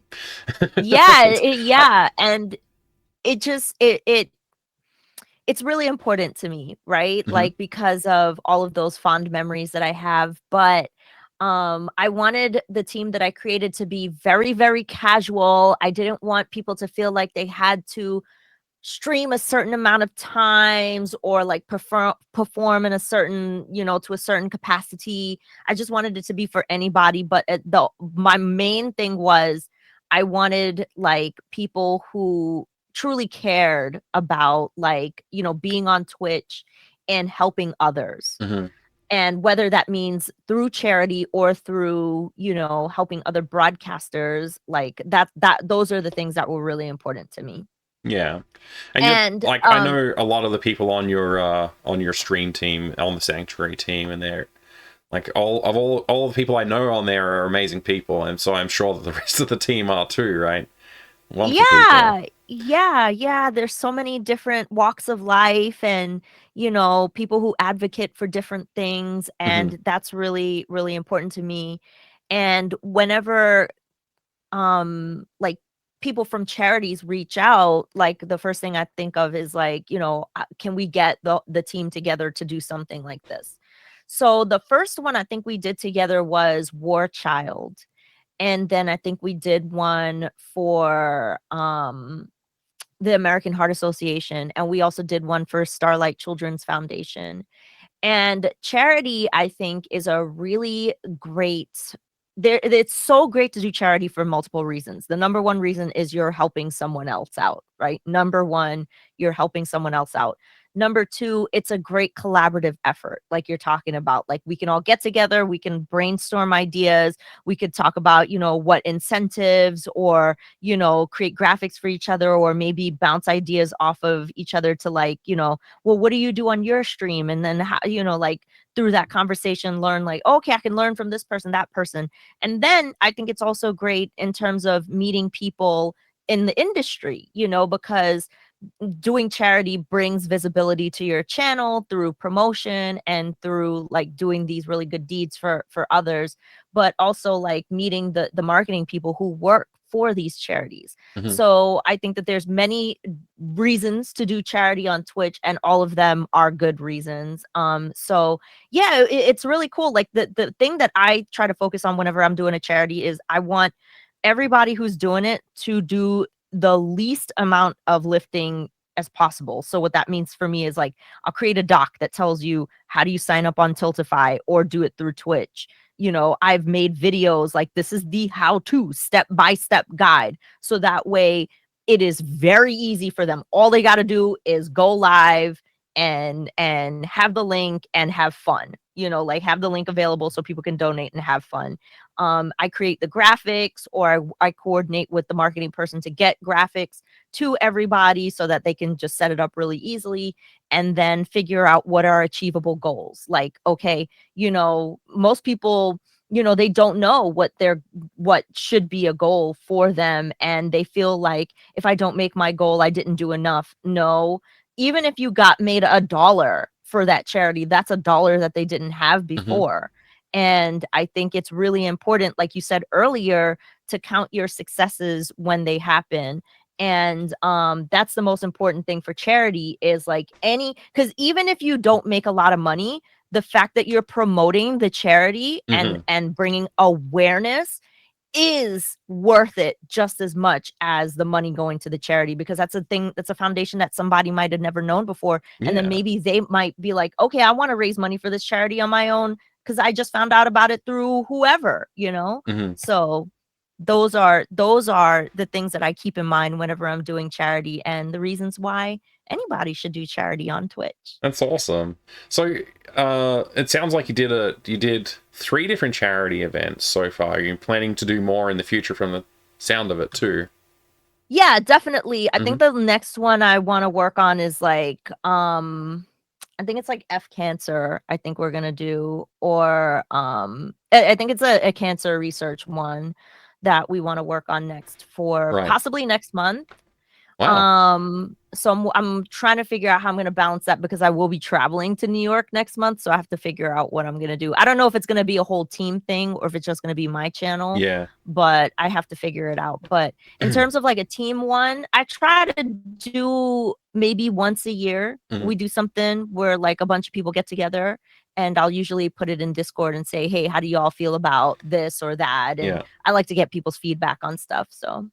Oh, that's awesome. Yeah, I think I like the idea of the charity events. I've never tried to run one myself, so I can't really comment on that, but I've participated in them, and they've always been, it's always very positive experience for me. So yeah, I think that's awesome. I appreciate you putting in the effort to organize that. I know it can't be easy. Yeah, it can be a lot of work, but I feel like that's why, if you say you need help, like you tell somebody like, hey, marketing person, I need help. What do you think I should do with this? And somebody's always going to get your back, And Mike, if you need help with something, you just let me know, man. I will do my best to help you in any way that I can. Oh, that's generous. Thank you. I will reach out to you. There's definitely things I need help with. For sure. Oh, man. But yeah, actually, I didn't want to just change topics so suddenly, but I can't think of a good segue. But yeah, I wanted to talk a little bit, just touch on, I know you're a very creative person, you're doing like art and media design and stuff like that. Obviously, it's like part of your background in education. And I know you've streamed some illustration work. I got an illustration from you, which was awesome. Again, talking about, this is a tie back to charity. There it is. I just needed to think for 3 seconds. When, like, you've always been interested in art from the, if I remember correctly, is that right? Do you want to talk? My mom did a lot I'm of into art too. I like drawing. So let's talk art for a minute before we go to viewer questions. Have you ever streamed just like, I'm just going to stream some art with not for charitable reasons, just I felt like drawing something on the stream? Is that something you've ever done? Yeah, I did a painting stream where I painted this beholder on stream before. Yeah, I did this. I did a charcoal drawing for a community member. And then the only other painting I did on stream was one that I did for a charity where I drew Shantae. Well, actually, you know what? No. I do drawings all the time for my ad breaks. I have what's called a 90-second drawing challenge. Ooh. So when an ad break runs on my channel, 90 seconds, yeah. Do you have an archive of ad these? Break, huh? Do you have an archive of these images? I want to look them up. I do. Yes, I do. There's a lot of them are really bad because what happens is an ad break will come up for anybody who's subscribed. They'll see me do the 90-second drawing challenge, and it opens up like a web paint window, and then I draw something using my mouse in 90 seconds or less, and usually chat gives me the prompt. Okay. So that's my way of an ad is running, we pause the game, but if you're subscribed, you still get to see something cool, So yeah. That's cool. I like that idea. I don't do the ad break thing. I just I only run ads on my stream when I remember. And I'm actually about to go, like, you know, I got to go settle the kids or, you know, organize something, like, or use the facilities, bio break type stuff.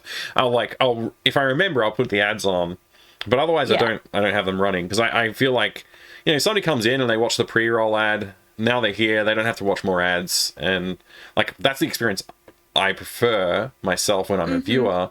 But like, you know, it's not too, I mean, I enjoy hanging out with people and I'll watch through the ads. I'll sit through the ads or go get a cup of tea or something between, you know, so it's not that painful. And I love the way that you do it, where you're like, oh, I'll break for an hour. And I somehow I didn't really know that you were doing the 90-second illustrations, and I don't know if I've just missed that because I've been busy, like, because I work and lurk and stuff like that. So maybe I just missed it. But no, I don't do it for every game. Okay. So like, if I'm playing on my Mr. FPGA, I usually do it then. Okay. Because if it's a game like a PC game like Morrowind or Star Trek Online, right, it's difficult to tab out while I'm live to draw on another tab. Oh, that makes but sense. If I'm playing, like if I'm playing on my Mr., that means that I'm using the video capture from OBS, and then I could just move my mouse over and like draw on a tab and then capture that.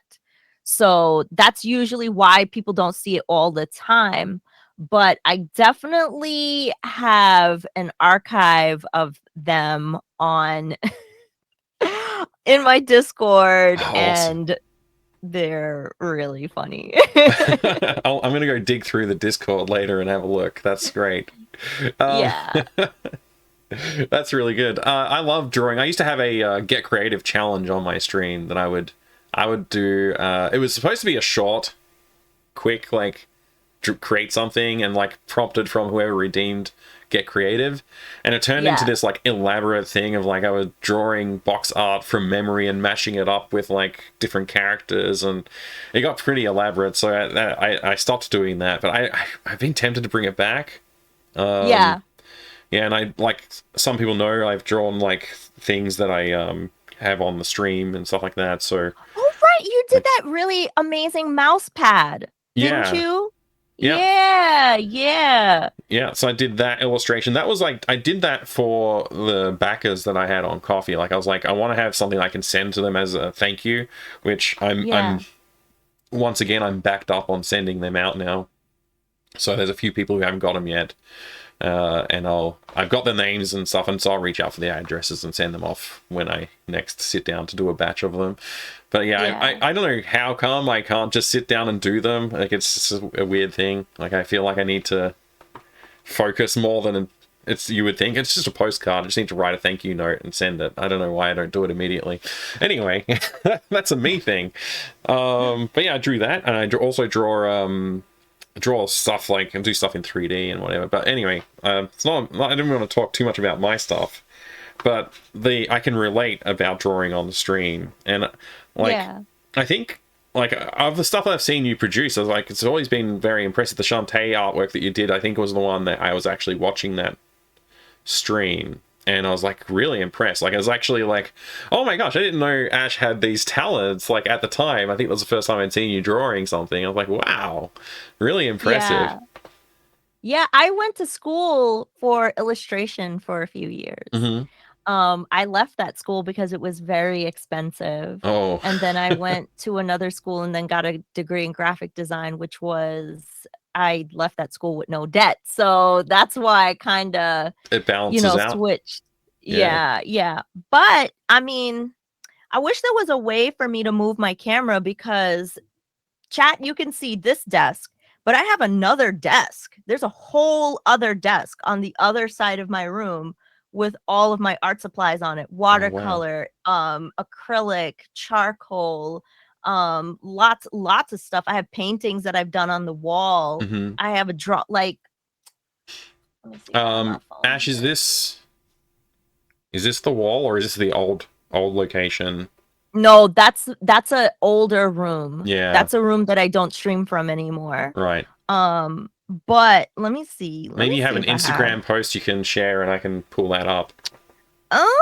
Oh, that's a good idea. Yeah, let me see. Let me see if I have anything. But yeah, my mom, she's big into art. My father went to school. He went to an art and design school. Hmm. So it's just been something that is really I really love and care about. Actually, yeah, hold on. I found a link to a drawing that I've done. Let me Awesome. see if I could send it to you here. Copy link, and I'm gonna send it in Discord to Yep. you right now. Boom. Okay, and there we go. Oh, there it is. I was waiting for it to show up. I thought there was Sorry. less of a delay or something. I don't know. Oh, wow. Beautiful. Yeah. That's Yeah, awesome. I love charcoal, and that's probably my one that I feel the most confident creating art in, Right. charcoal, but acrylic is probably a close second, and I think watercolor is my next favorite. That is a very cool Star Fox crew. Thank you. I Thank you love very it. much. Yeah, when I actually also did some art and illustration stuff Nice. while I was studying. I ended up dropping out because I got a job in IT, well, in software development. But I hated I couldn't stand using charcoal. I kept on smudging it and didn't never looked how I wanted it to look. I was very frustrated by it. This is really impressive.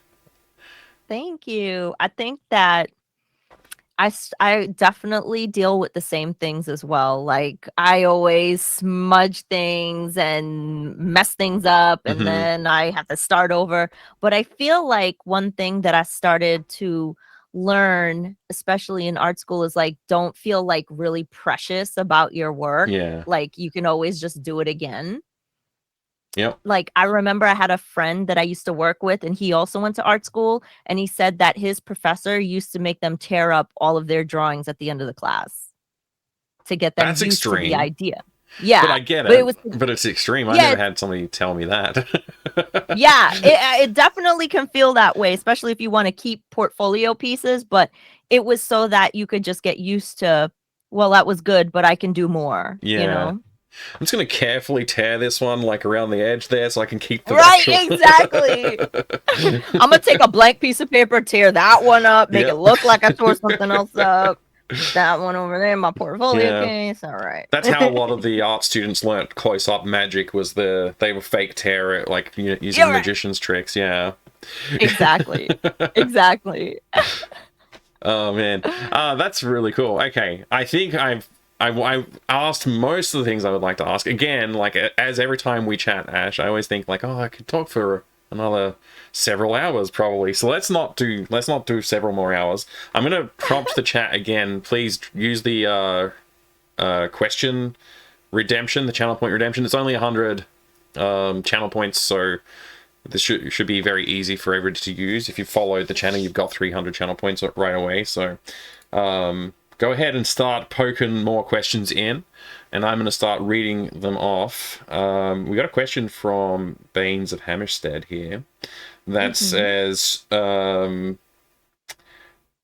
what's your opinion on the Twitch retro category / section? Because and also there's a question here about when does retro cut off, but I'll break it down to, is there is the retro category, like, do we need a subcategory for it to name the games, and like should Twitch start qualifying the games that fit into retro? I think that that is a good question that I have been asked before. So the way that it works right now, right, is retro is not a true category like just chatting Yeah. or something like that, right? Hmm.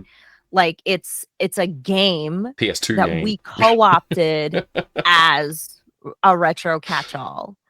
And I don't know, like, I wish I knew more on the back end of how those things work, because I feel like, whenever I'm being served new content on, like, the main page of Twitch, Hmm. it's mostly through tags.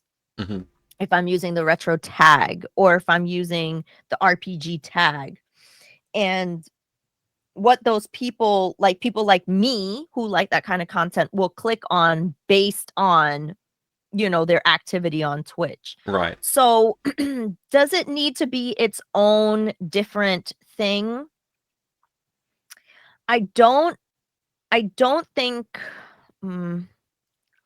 I want to see it like an official category like just chatting is, but I don't know what the ramifications are because I don't know how the internal mechanisms that would make it, how that would change, like how Yeah. we, you know, the way we interact it would change. I don't think it would happen, but I wouldn't ever count anything out because I feel like the retro category is always growing all the time. So Yeah. I don't know. I don't know the answer. It's so the history of like retro being kind of like taken over as like its own category is actually hilarious, and I love it. Bless you.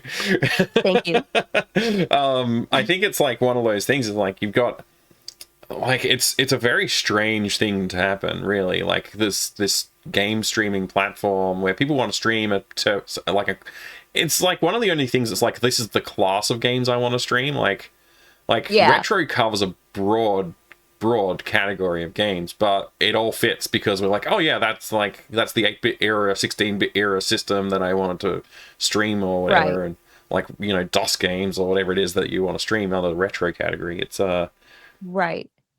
yeah. And because so many people follow the category, it's like if I want to play Sword of Sodan, I'm not going to stream under the Sword of Sodan category because people won't be served the content like they would be if I streamed under the retro category. Right. And like if you look at the tag impressions for retro, for me at least, the tag impressions for retro are the highest out of pretty much any other tag that I use. I think the only other tags that has given me the more impressions is probably like woman or, you know, like when I did Black History Month or things like that. Like, but the retro tag, like that's how people are served the content. So I feel like, you know, if I'm playing, I don't know, as much as I love Maniac Mansion, like people are gonna know that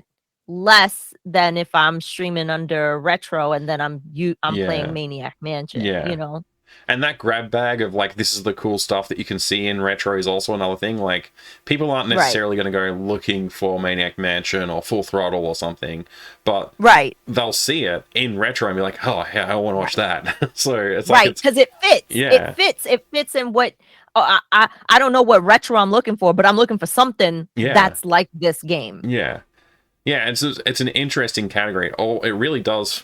I have thought about this before. Like, it would be cool to somehow break down the category, but yeah, it's quite interesting. I wonder how the developers of the game Retro feel when they look at the Twitch statistics and they're like, oh, our game's popular. Oh, wait, no, it's just all these nerds playing old games. Exactly. I wonder how many people actually stream Retro in Retro. You know what? Maybe we should try that. Maybe we should try, find out what this game is and then stream it. Yeah. Gonna get the PS2 hooked up and find that game. Yeah, for real. Interesting. Yeah, that's an interesting thought experiment there. Yeah. All right. We did cover Pi's question earlier, which was what does it mean to be a Twitch ambassador, and what typical questions do you receive as an ambassador? Did you want to elaborate on like the questions that you receive as an ambassador? Because it is. I think the most common one was people ask me what is a Twitch ambassador. So yeah, that's definitely the number one. What is a Twitch ambassador? Who can become a Twitch ambassador? And then usually my next question is, can you help me get this person unbanned or banned? You know, like that's not what I'm here for. Yeah. It's like some kind of like help me with this problem kind of thing. Yeah. And okay, I'm joking. Like, yeah, people do, you know, they do come to me with a lot of questions. And I love helping others, you know, so like if there's something that's going on and you know they want like obviously I can't help with, you know, unban requests or ban requests or any kind of like safety thing. You Hmm. know, I don't work for Twitch and I'm sure that those people are inundated with requests already, even if we did have access to them. So that's like Yeah. one pain point that I do share with people is like when something nefarious happens on Twitch, you know, unfortunately I can't do any like troubleshooting or help you understand why something nefarious is going on. But a lot of people do come to me for advice in terms of how do I attain sponsorships? You know, how do I help myself get to partner? How Hmm. do I you know, find success like we're talking about, or like how do I find success like, you know, in a particular category or doing variety or that kind of thing. And those things I am so more than happy to help with. Like anything in terms of the culture of streaming and, you know, how to find, you know, the space that's right for you. That those things I can definitely help with Hmm. because that's within my scope. But anything in terms of like how do I, you know, like, you know, deal with somebody that's, you know, keeps like coming to my chat and saying bad things, like those things, it's a little under, you know, other than giving them the tools that are already there, like, you know, here are tools that Twitch has for us, make sure that you go through them and like those kinds of things. So I feel like even as an ambassador those things are really important to share with people too, because sometimes people don't know that these tools exist, you Hmm. know, like the new alert system Yeah. or the new clipping feature or safety and moderation or, you know, like, you know, all of the things that you can do with channel points. Like Hmm. there's so many facets that we can learn about our platform. You know, there's no way that everybody could know everything. So I think that it's good to remind people of those resources when I can. Yeah. Actually, just to this is not a viewer question, but you reminded me. What's the coolest new feature that you think Twitch has added in the last 12 months? Oh man, definitely vertical clips. Like Yeah. that is really freaking cool. I Yeah. think that it is so useful, not just on Twitch, but in terms of like other social media, like the Hmm. fact that it directly uploads to YouTube Shorts. Like that, I think is like a really major, awesome tool that Twitch has created in the Hmm. last year. That's been pretty Yeah. awesome. I've used that a bit, and I was like, pleased with how easy it was to just like, this is a cool clip, click, click, click, drag that, done. Like, and then I don't have to think about it. And then I go look at my stats on the YouTube, and it's like, oh, this short had like 2,000 views or something like that. That was Yeah. not much work for 2,000 views on. I mean, I don't know how valuable those views are, but I think it's a really big boon. Yeah, Yeah. good answer. I've really enjoyed using it too. Yeah. Um, yeah. Yeah, Paylor, you are right about that. TikTok integration is next. Yeah. Yep. That's pretty exciting. Mm-hmm. It would be good to see that happen. My TikTok is I uploaded like I opened the account, uploaded like 3 or 4 videos, and then never looked at it again. So yeah, Yeah, I TikTok is gotta another beast, man. spend It some is time another on it. beast. Yeah. Yeah. All right. So then there's we've got another question which came through from Pi as well, which I have saved here because there was a little bit of a glitch there. Do you have cooperation with other Twitch ambassadors? So as this is again another ambassadorship question, Hmm. do you Hmm. find that you're collaborating with them or communicating with them, coordinating whatever with other ambassadors? And is there any kind of back channel like through you to the Twitch execs that like you can exercise some influence on like the platform? Do they ever reach out to you? That's 2 questions technically, Yeah. but you know. We I do get to talk to people. I just don't know how much I can share, Yeah, right? that's fine too. Because Yeah. yeah, there's definitely some NDAs that I have to sign. But we do have opportunity to meet with people who work at Twitch and share your experiences and things that you're saying with them. Not all the time. Hmm. And you know, it's sometimes difficult to sometimes get, you know, have a space where you can have candid conversations. Yeah. But when we do have those opportunities, yes, we do make sure to kind Mhm. of share, you know, like the pulse that we have. And even though they're few and far between, they do make an impact. They Mhm. do make an impact. I know that for sure. That's cool. But do we collaborate? I personally wish I could collaborate more with other ambassadors. I think the biggest problem is because our workload is high Mhm. for everybody, you know, like it's difficult to make it work sometimes. Mm. But I personally have collaborated with some, and I I love the people that I am in that group with. Like there's so many amazing people there. Yeah. But I would love to do more. I would love to do more. Yeah. Do you find, like, this is just a question from me, do you find that being an ambassador added to your workload of, like, I need to do my Twitch stuff and now I need to do my ambassador stuff, or is it kind of the same thing a little bit a lot of the It's the time? same thing. Yeah, yeah, yeah. Like for Hmm. me, it's the same thing. I mean, all of my, you know, business on Twitch stuff, I really still think of myself as, you know, a Twitch broadcaster Yeah. no matter what, you know? Hmm. Like I don't even really like I just try to make everything off the strength of I can entertain and host and interview and do like be like a really good presence on camera Hmm. before any other kind of like title or anything like that. Yeah. And um for me, um like all of the work, like my workload really comes from making sure that I'm going out and being open about contacting people, making sure that I'm creating content where I can be discoverable. So making content for YouTube, TikTok, Twitter, Hmm. you know, Instagram, all that stuff.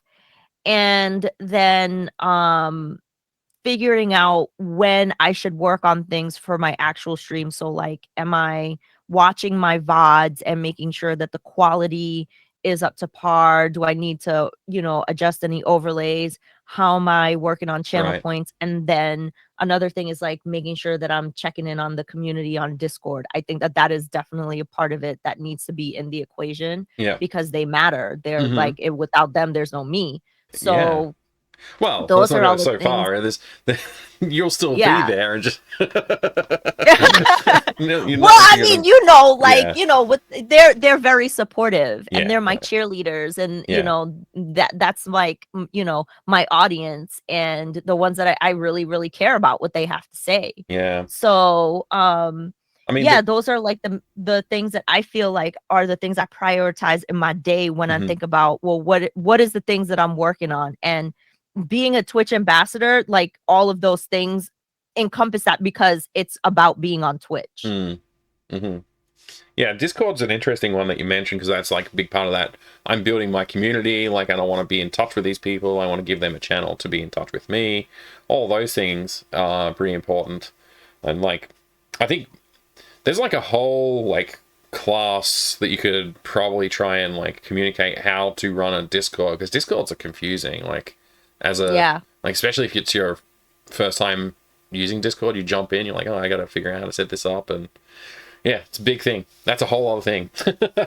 Yeah. um, Seriously, it took me months to figure out Discord. I was like, wait, how what but that this was before Microsoft and had bought it, right? Microsoft was the one that bought it. mm, Um yeah, I can't remember now, actually. I can't remember, but before it was bought by someone like working on the permissions and stuff, I was like, "Oh my god, I don't wanna mess something up. How Yeah, do I do this?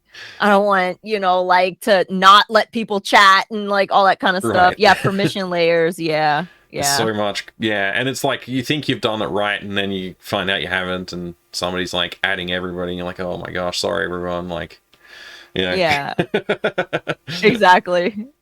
Yeah. Um, okay, so Refraction wanted to know what was the first Amiga game you played that really hooked you on the Amiga?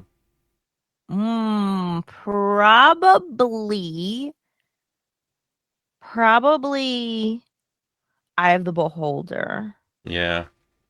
Yeah. You have That's that got to be it. that nostalgia connection to it, right? So, Yeah. yeah. And it's the one that I've played the most.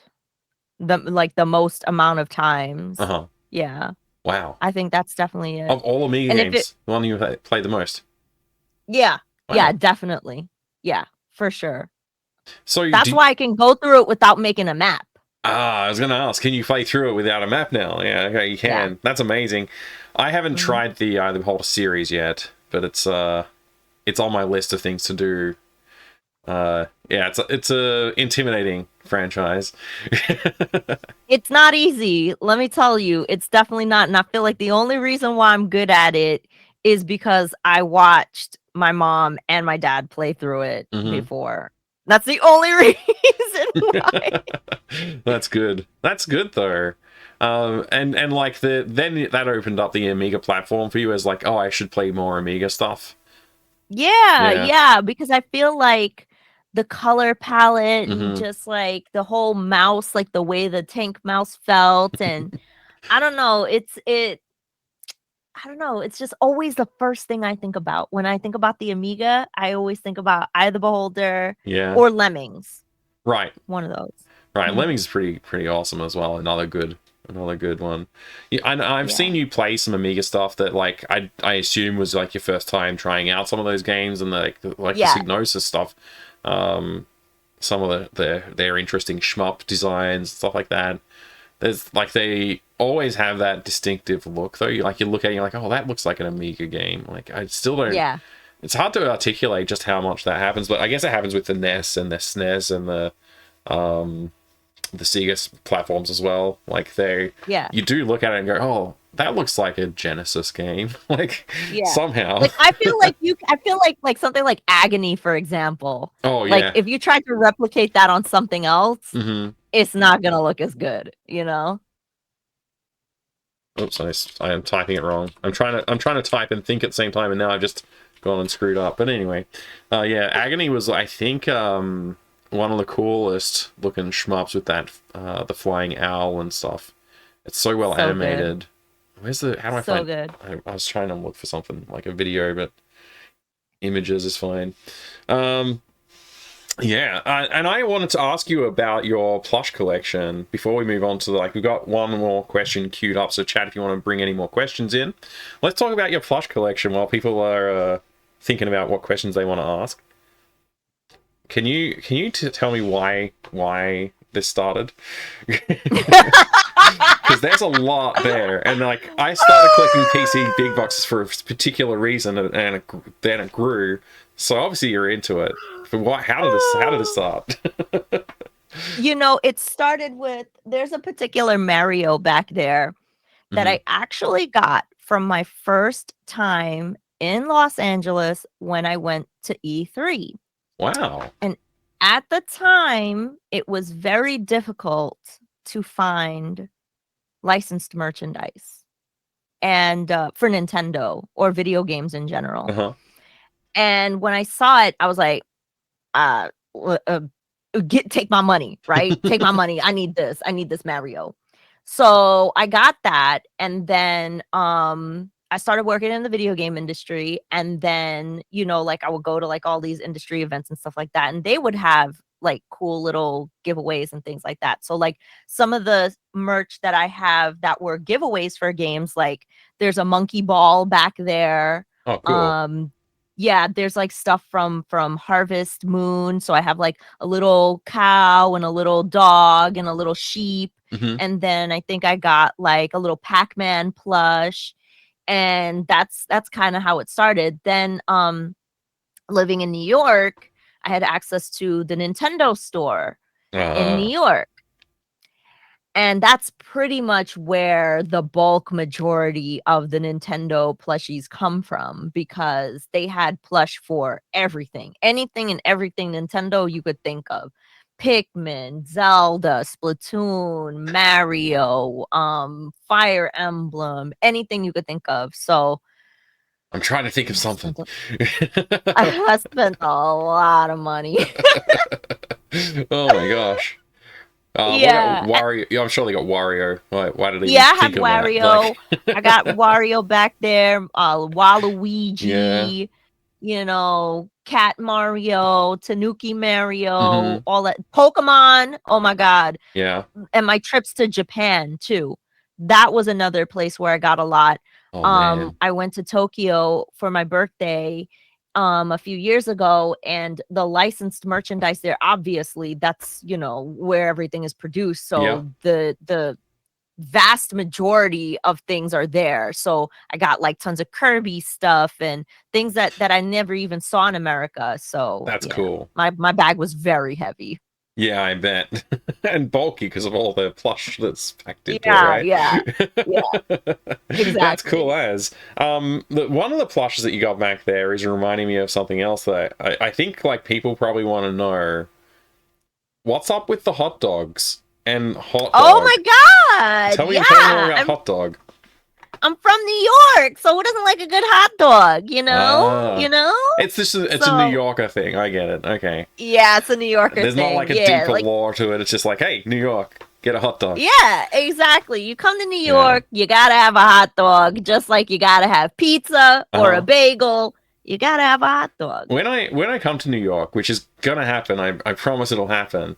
I'm gonna bring a map. I've talked about this on the stream, so it's not a surprise to anybody, but well, some people maybe. I'm gonna bring a map from the game Manhunter New York, which is Oh, a graphic gotcha. adventure, and it's got a big paper map in it that like shows like Manhattan and like Central Park and other stuff. I want to take it and use it to navigate from like A to B. I might need a chaperone. I might need somebody to help me out and like show me the best hot dogs to buy while I'm there. So Oh yeah, I might bother you and see if you want to do a meetup to look at this stupid map sometime. please. Yeah, definitely, definitely. That would be amazing. Awesome, yeah. All right. Well, that's interesting. And so you've got, just to break this down for people, if people didn't know, Ash has I've seen Ash wearing a hot dog costume. Yes. I've seen Ash wearing a hot dog. Is a hat thing? Do you have a hat thing, or is it? Do I have a hat? I don't have a hat. Definitely, Okay. the costume has The a costume built-in hat. is the hat, probably. I just got Yeah. it. Yeah, and it's a big costume. And then Yeah. Ash also has. You still have this redemption for the say hot dog thing. You still have that. Yeah. Yeah, of course you do. Yep. Yeah, I didn't think you would have gotten rid of it. And then obviously the hot dog plushie back there. Yeah. Somebody There said it is. Mike needs a Tim Tam costume. I don't think they make those.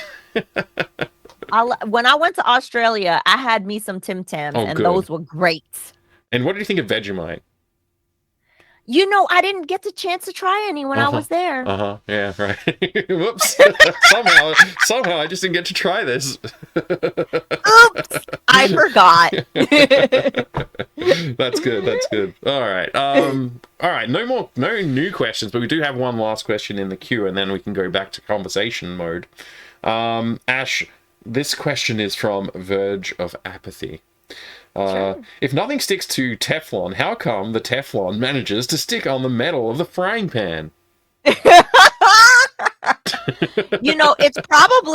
It's probably for the same reason why video games stick to my forehead. It's probably the same reason. See, I'm gonna go with that. do I have a game to stick? But I can't do it. Like, I've tried doing it, and they just don't stick. And I'm like so jealous that you can do that because it's such cool redemption. I'm like, how do I copy this? I can't stick things to my forehead. It doesn't work. Oh man, There's something wrong with I don't me. know. My skin is But very dry though, so it's probably that. I think I just have like Nintendo magic in my blood or something. Yeah, that makes more sense actually. Yeah. It's because I don't have the Nintendo magic. I need to use floppy disks, maybe. Maybe Yeah, that'll work. yeah. Get some floppy disks. Try it. Try what a Yeah. floppy disk. Yeah. So have you ever, like, you stream from real hardware, you stream from PC, obviously, as well, you do some gaming on that, and emulation. Like, what's your Yeah. preferred, like, method for getting stuff on the stream? Like, do you prefer the hardware stuff? Or you, like... Because people ask this to me, and I sort of, like, well, I have my own answer, but I want to know what you think. I think if I can use hardware, I will. Like, I mean, I really love hooking up my GameCube Yeah. to OBS. The most convenient thing is the Mr. FPGA, just because there's so many things built into one, and it's one Right. plug. That's it, Mm-hmm. and it looks good. But yeah, if I can hook up my GameCube or my Wii or the Super Nintendo, or even use like the analog, the Mega SG or the Super NT, Mm-hmm. like those are the Super NT is really awesome. I think whatever makes it fastest and easiest, Yeah. I don't get on anybody for having to emulate or anything like that, Right. because I want video games to be available to people, That's a right? really Like, big thing, availability. yeah, Yeah. yeah, they Yeah. should be available to people. Like, there should be like, there was a story going around Twitter. I think the video game, 87%. yeah, 87% of video games are inaccessible. And that's work that people have put in, that's history that's lost, that's all kinds of things that Mm-hmm. is being lost to time because of, hardware, disk rot, that, or just the second hand market makes it not available to people. So I feel like if people want to emulate, or they want to find, like, that's why things like GOG is amazing though, Yeah. right? Because I get Yeah. not wanting to, you know, not pay for things. Like, I get that. Like, but Right. I think like that's why DRM free and GOG is like one of the best places to get games. And I hope that their library continues to expand and make games available Mm-hmm. to anybody who wants to buy them. Yeah, Ash and I are both on the GOG stream team as well, and I share your view on that as well. I think GOG's an amazing platform. And I hope that they get more games added. They keep on adding games, and it's like, yeah, there's a lot of games available here, but there's so many more that are not. And like at some point, like, there's curation involved there too.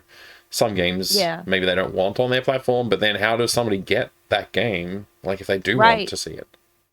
Right. Mm. Right. And I think that that's an important conversation to have. There should be some kind of library, where Yeah. games are available, because, if I am teaching the next generation of game makers, tinkerers, Mm-hmm. people who want to build video games, they need to look back. They need to be able to look back and see how things innovated over time, Yeah. or how did they problem solve with hardware limitations. All of those things need to be accessible to people, so that way we're continuing to build, and keep the foundation of gaming, intact. Mm. Yeah, it's really important, and like, this article was on the Video Game History Foundation website, which we mentioned earlier, a lot earlier actually. People may not remember that, but yeah, they posted this article, and it was really fascinating to look at it, and what they're talking about is like literally like how can you legally acquire a video game, right? And like there's a lot of preservation that's happened because of piracy, which is like ironically like the savior of a lot of these old Apple II games and early systems was just the piracy, because like there was a floppy disk that somebody could back up eventually and get it archived properly. And like that's wild to think about, like scary actually to think like how much history could have been lost. Like we have these we've lost a lot of things over history, like, books and things like that. But like video games are so young a medium that we almost did the same thing. And Yeah. probably there are games lost to time as well, right?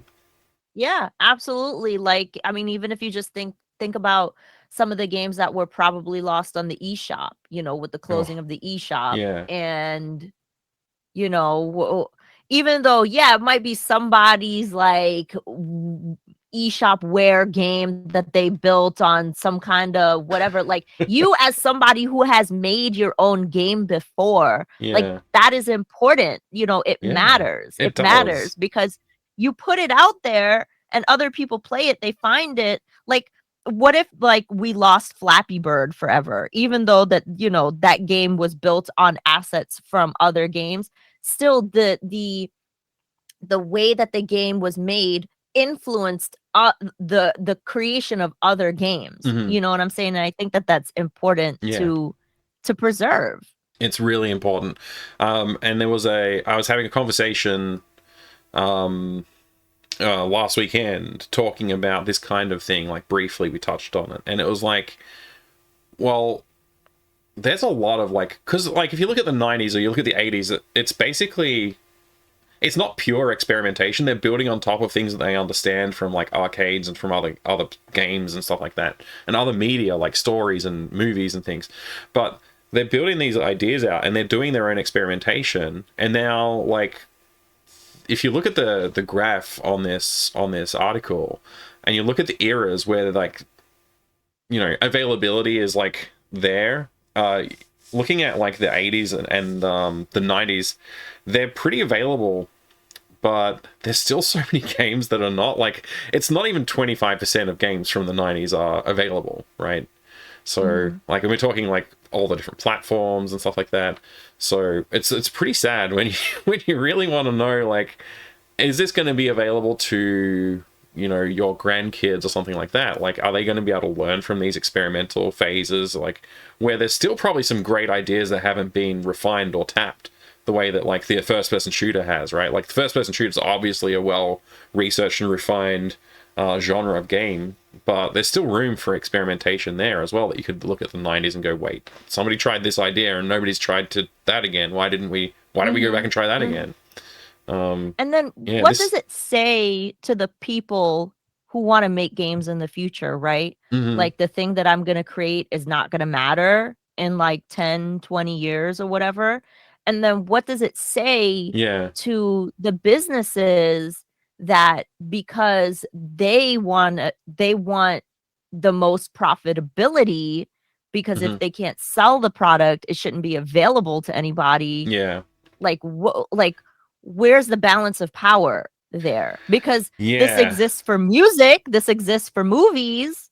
So why doesn't it exist for video games? Right. And that brings another point forward, which is like, there's games that are like online exclusive, or they have online DRM, or they supply part of their content from online, and once that server goes down, that game is dead and you cannot play it anymore. And I hate that. I hate thinking about like that, the idea that somebody's poured like their heart and soul into creating the art assets or the level design or the game mechanics for it, and then the music, like, there's all kinds of stuff, right? And it's gone. Maybe somebody streamed it and like you can watch what it was like to play, but you can never play that again.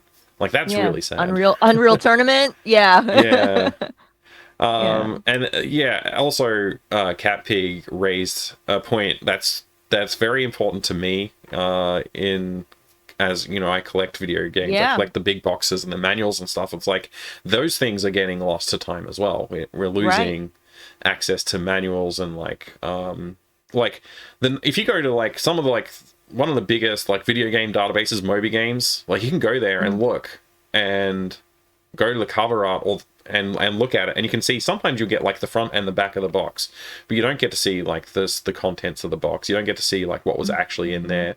Sometimes there's like, you get lucky and there's like a lot of scans of like stuff, so you can see like, okay, that's what this is supposed to look like, but it's never it's not well documented as well. So, and then if you bought the game in Australia, like, you know, the distributor might have put extra stuff in the box that is not archived anywhere as well, right? So there's different regional differences. Like, it's a pretty, like, it's getting a point, I feel, where it's desperate that people need to start like properly archiving, properly documenting these things, because like, maybe it's not important, but it feels important to me. If it's important enough, like, for an archaeological dig to like, you know, work out a grid and like walk that grid and like figure out where they found like particular shards of pottery, like, it should be important to us to archive these games while we can. That's like a whole other thing. Which I'm passionate about, but I don't know how to solve. Absolutely. And I mean, I think it is really important, like, for all of the things that we're saying, but also I really feel like, to keep the future of this going, Like that is like the number one reason to me, because how is anybody going to create if they don't know what already came before? Right. Like, Like, there's a whole genre that we call roguelike, and we still call it a roguelike. And there's like one game that came out like so many years ago called Rogue. And how many people actually, like, we have an opportunity to play it because it's a well-archived game at this point, but like, how many people actually know that? That's why they're calling it a roguelike. Like, I see. I never knew that. yeah. So there you go. Like, I have a copy of Rogue for the Atari ST, and I bought it because I was like, oh, I kind of need to have this because it's such an important game. Like, it's born this genre that we still, like, people are excited about roguelikes to this day. It's crazy to think, like, this one of the oldest games that was commercially released, like, you know, comparatively speaking, has had such an influence. Yeah. Yeah, some obviously there's like some people in the chat are commenting about Rogue not being games that are roguelikes, not necessarily roguelike. Yeah. There's some semantic arguments to be had, sure, but I mean, they are definitely borrowing that influence. Yeah. Yeah. But number one, I think as long as, you know, as long as people have access, people have the ability, the games are available for people to play, play them however you want. Play them however you want. Right. You know? Yeah, I definitely like, I have a sort of like a, I don't know what to call it. It's not a moral. It's something though. It's like a guiding principle maybe. Which is like, hey, if I was to release a game, I would like to know that like I'm getting paid for it. If I put all that effort in, I want to know that I get paid for it. So I feel like, you know, even if it's secondhand market, like somebody did originally buy that game, so like, and I paid for it to purchase it, I have the right to play that game now. Like, you know, there's that like purchasing, even though I know the money didn't go to the developer directly. I purchased something that they did get money from, so yeah, it's a good feeling to have, to know that you're still like somehow supporting that industry. But that's something that's also drying up, is secondhand market, because of all the digital platforms. It'll be interesting to see what happens there in the coming years. I agree. Definitely. Well, Ash, I wanted to ask you, now that we've talked a lot about a lot of different things, was there something that you were hoping we could talk about, or that you want to mention? Anything at all? Oh man, we covered so many different topics. We did. It's been a very good collection of topics. Yeah. From streaming on Twitch to our favorite classic games to, you know, plushies and hot dogs and Bobby making an appearance. Yeah, we got Bobby too. Do you see? I want y'all to see, like, look at how good this little sweet girl is. She stays with me no matter where I am all the time. She's such a good girl. But no, I think we covered a lot, you know. Yeah. It's been really fun being here and chatting with you. I really appreciate you being here. And I know, for those of you who don't know, Ash is like pushing the limits of being awake at this point, I reckon. It's probably not a normal awake time for Ash over there. So thank you so much for spending your time with me and all of us here. We really appreciate it. Of course. We'll look forward to having you on again sometime, I hope. And yeah, catching up again. It's been definitely, at least for December, we're gonna work together on that. Heck yeah. December's like, I'm psyched for December. Absolutely psyched. I guess thank you. I just want to say a big thank you to Ash. Everybody go drop a follow for Ash. If you're listening later on, go to twitch.tv/AshSaidHi and drop a follow. Click the links and find the other socials and stuff to follow as well. Thanks, Ash. I appreciate it. My pleasure. My pleasure. And thank you for having me. It's been such a great time. And yeah, your chat is amazing. We have everybody asked really wonderful questions. Yeah. And I appreciate all of your time being here, spending time with me today. So, and Mike. So thank you so much. Thank you very much. All right. So everybody stick around. I'm going to be playing some Gabriel Knight 2 shortly. We will go to a BRB starting soon screen, and we'll get that going very shortly. Ash, thanks again so much, and I will talk to you again soon. All right, everybody. See you in a minute.